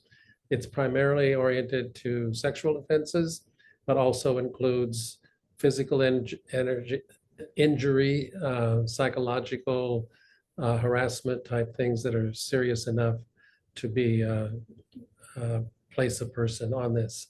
And then the law requires that any person that's on the registry may not be hired by any public, private, charter, or parochial school by law. And so that means every faculty, staff, volunteer, contractor is supposed to be checked, especially when they're being hired, check the registry. Only the head of school for private and parochial schools has the authority to place somebody on the registry. In the public schools, I think there is a procedure for that. I'm not sure actually if it's the individual school principals or if it's higher up in the ladder. The software has existed now since late July, early August, and there are already a couple of names on the registry. For a name to be placed on the registry, a school must conduct an investigation according to certain criteria that allow for a fair investigation. The alleged defendant must have a chance to appeal that process as part of that investigation. And then if their name does get appointed on the registry, the offender has a chance to appeal again to have their name taken off the registry, and there's a process for that. Initially, the software that the DOE quickly created only had the ability for someone to search one name at a time. And yet many schools, public and private, have thousands of employees. On our side, the private schools like Punahou and Kamehameha needed to check many names. And so they requested a phase 2 development, which would allow lists of names to be fed into the system. The DOE has prepared an initial version of that allows schools to send in a spreadsheet with names on it that can be run against the list. And then if any potential match is there, then they must check that name again with one-on-one. In the long term, the plan is to allow schools to do that themselves instead of having to send the list to DOE. They'll be able to run a bulk listing, a bulk check from their school. And the DOE is also working both for the public schools and in particular, but also if private schools are interested in that the list would be addressable by some of these systems that automatically check the list when somebody walks into a school, or if you check in, your picture is taken, and then based on that picture, the system checks to see who you are and then checks the list. As I mentioned, right now, I think all of the public schools are active on searching at least one by one. HIS's role has been primarily making sure that all the private schools and parochial schools get signed up and create their account so that they can use the system, and using the system is required by law, so that every new hire would have new hire for a contractor, employee, volunteer would have to be checked going forward. There are some names on the system already. As I mentioned, the intent was to check employees, faculty, staff, and also volunteers who would have a longer term relationship in working with students, or contractors such as perhaps a learning skills or speech skills contractor. And even could be a construction contractor who was going to be around campus for quite a while. We've just recently had a situation where a school put a parent on the list, which was unanticipated. The parent apparently came onto campus and in defense of their child attacked a teacher. And you're probably aware in the last legislative session that the DOE had legislation trying to do something to protect faculty and staff on campuses from irate parents showing up on campus and causing problems.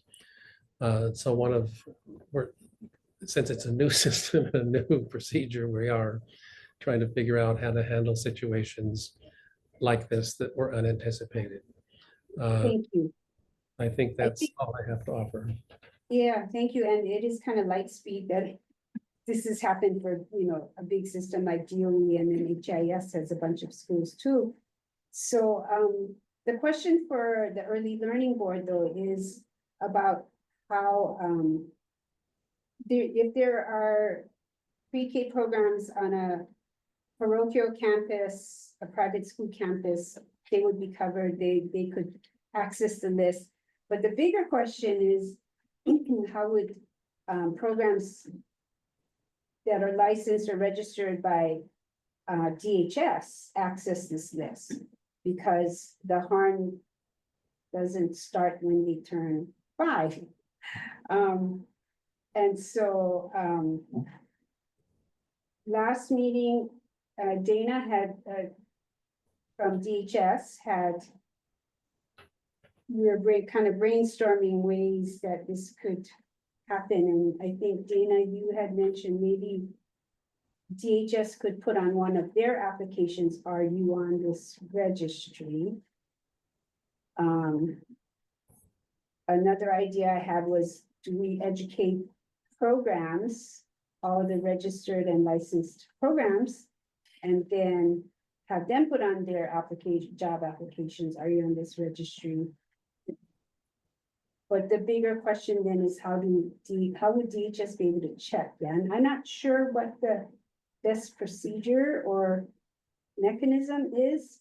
So that's why I think, it's a health and safety issue, so I really think the board should think about this issue. But I just want to mention real quick, I think DHS did ask during the legislative sessions to have access to the list, but I think because the registry is only for K-12 schools, and I think they felt DHS had primarily dealt primarily with preschools and the like. But I think it's because a lot of the preschools now are on public school campuses and also on our private school campuses, that I think DHS should probably come back and ask for access to the system, but that's just an opinion.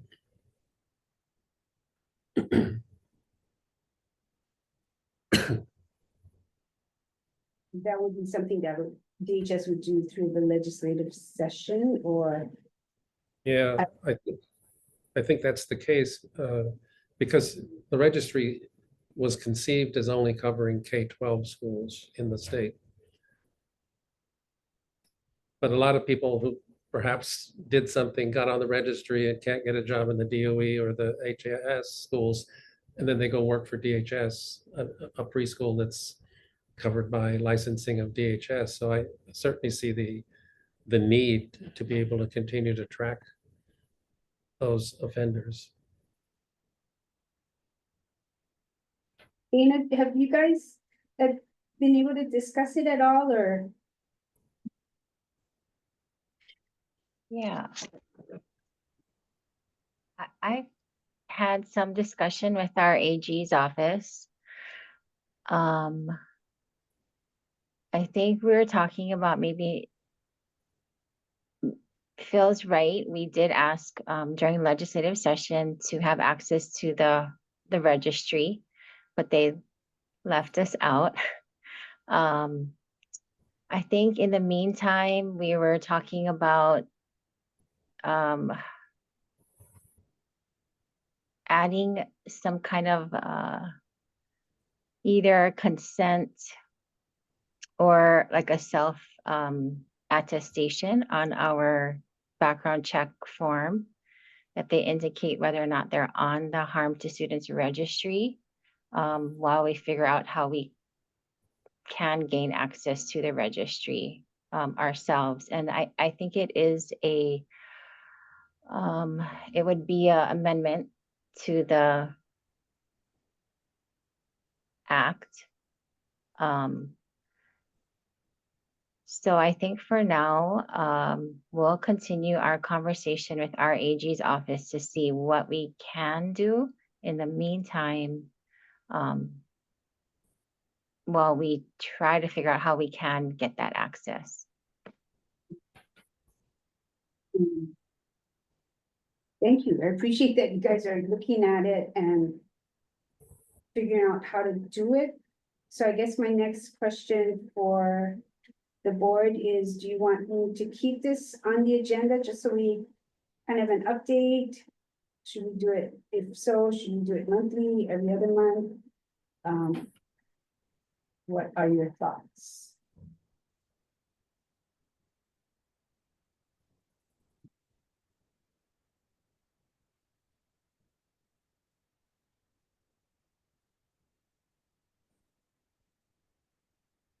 Chair, this is Ko-E Burgess. Sorry, let me turn on my camera.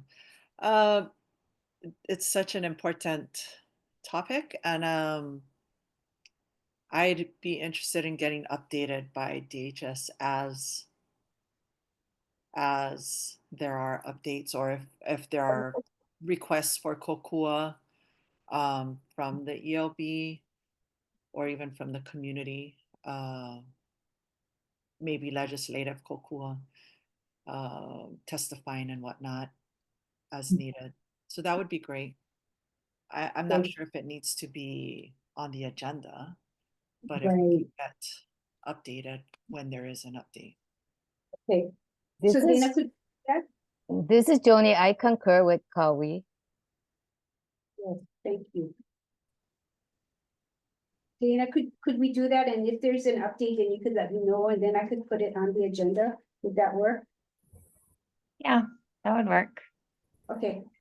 Okay, so we'll do that where we had wanted to keep it definitely on the agenda for 2 meetings. And now as information comes in, DHS will let me know if we need to put it on the agenda. So thank you, everybody. Okay, we have one more item on our agenda and we're like almost out of time again. And this, but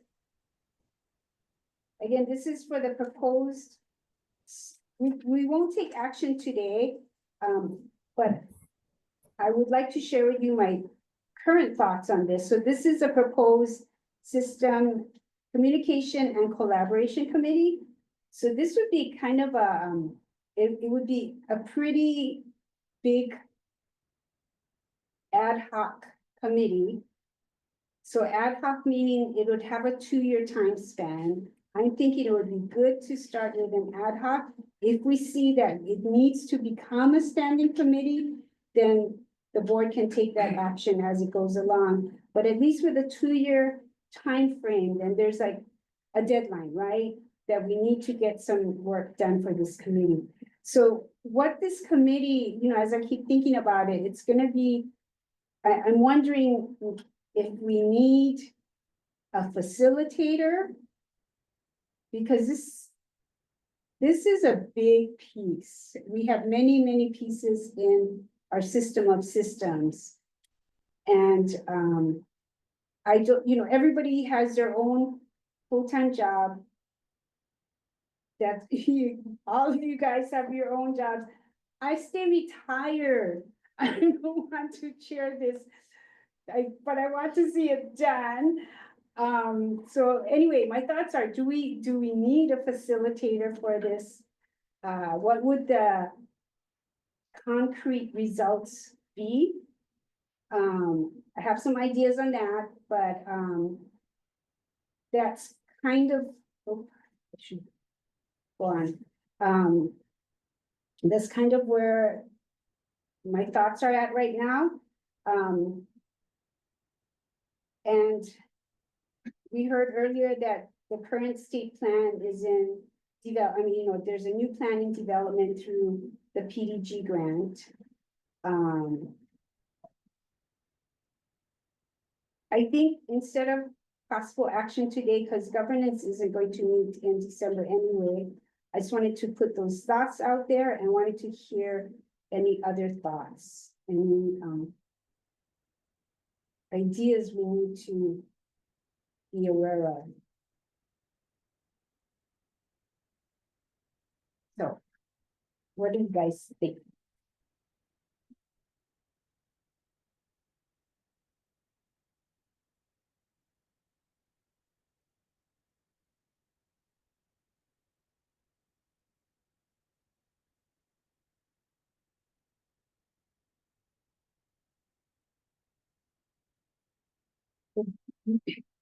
I'm thinking that one of these things, if if we eventually vote to send it to governance, then governance, we would have to, really help structure this and think about who the stakeholders are, who would need to be represented on this committee. Again, what would be the tangible results of this, collaboration and communication committee, subcommittee. Yeah.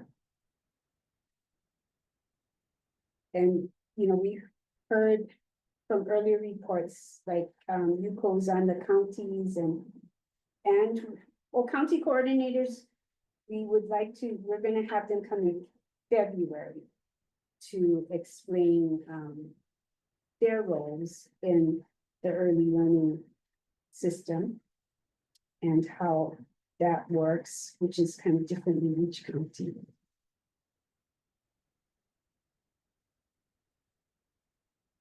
So, Tracy, does that make sense?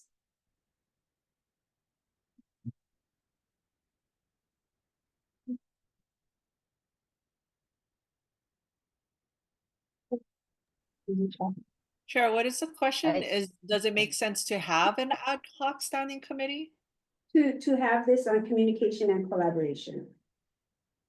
Yes, can you remind me, what did we vote on in October about this? Was it October or was that? We've never voted on it. I just had it on the agenda. We've never voted on it because we'd run out of time. So, it looks familiar because it is, because it's been on the agenda for Oh, I see. Okay. several months. Yeah. Because I remember we decided not to have it was that same meeting that, The legislative. yeah, we decided not to have the legislative ad hoc. I thought we had voted then. Okay. I think, I mean, I think an ad hoc standing committee makes sense for collaboration and communication. It also seems like EOEL is under the leadership of UCO is, I mean, already working on this. Chair, what were you thinking about? Did you think that there was a need? I mean, I'm all for it to kokua EOEL if they feel like they need kokua. But I mean, kokua is just our ideas and expert advice, right? Which they have as well. Yeah, so the thing to understand about EOEL is that, thankfully, staff has expanded. They have much more capacity. However, what they actually have, direct control over are the EOEL classrooms and really collaboration. And collaboration takes a lot of work, and communication. So here's a piece, Yuko and I have been talking about this. I'm hoping that in a future meeting, we can have a presentation on the Act 46 report, and maybe also that new report that is being worked on now that will be submitted to the legislature. And also, you know, Dana, like if we can, because it comes in the context of the Act 46 report, the proportion or the number of children that are actually in DHS licensed or registered programs is much, much, much greater than what EOEL has direct control over. And so, you know, and then we have the whole, KS has a whole bunch of things. So NAPUA has a lot of information, but because EOEL is state-based, we don't have those agreements yet. So I'm trying, as a board, trying to figure out how we educate ourselves on what each of the non-voting members has a big arena. Each non-voting member has a arena of the early learning system. So Nat with DOH, they have a whole bunch of things, and NAPUA with Kamehameha, and then we have Dana, and you know, and P20, Steve has all the data piece. So, but we don't have clear communication channels. Like, oh, okay, if you guys are expanding, then that information should go where? You know, who's collecting it? How do we do that? And it makes sense for EOEL to be a big part of this, but they still we need more definition. Is that and information? So, Elaine, this is Joni. Perhaps the ad hoc could begin with defining what the end result, or something more concrete, and then perhaps come up with, I mean, I don't want to use the word framework again, but some kind of a framework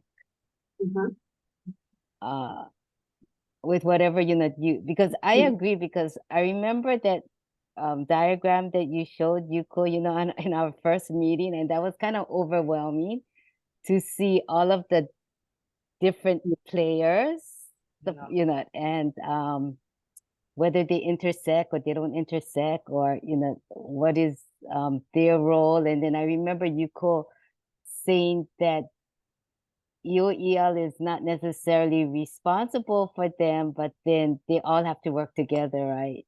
Yeah. So So that's trying to make that big. yeah. So we are past our Clear. time. We gotta end our meeting. So I'm sorry, public comment is. We can't do it. Okay, announcements. Oh. Thank you to Seed Center. There is an accreditation support program that Hawaii AEYC. Oh, that's the wrong one. They're going to have an information session on December 20th, and it's for NAEYC, NEFPA, and NAFCC.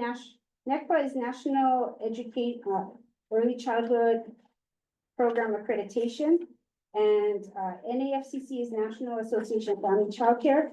And so those are all accrediting bodies, and there's going to be an accreditation support information system session, and I'm sure Ian's going to be involved in that, and that's going to be on December 20th. So that's an announcement. And also UH has their bachelor's degree, new Bachelor of Education in Early Childhood Care and Education, and that is accepting applications for next fall 2025.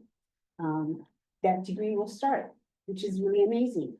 So I just wanted to share that. And there's a quote: many things can wait, children cannot.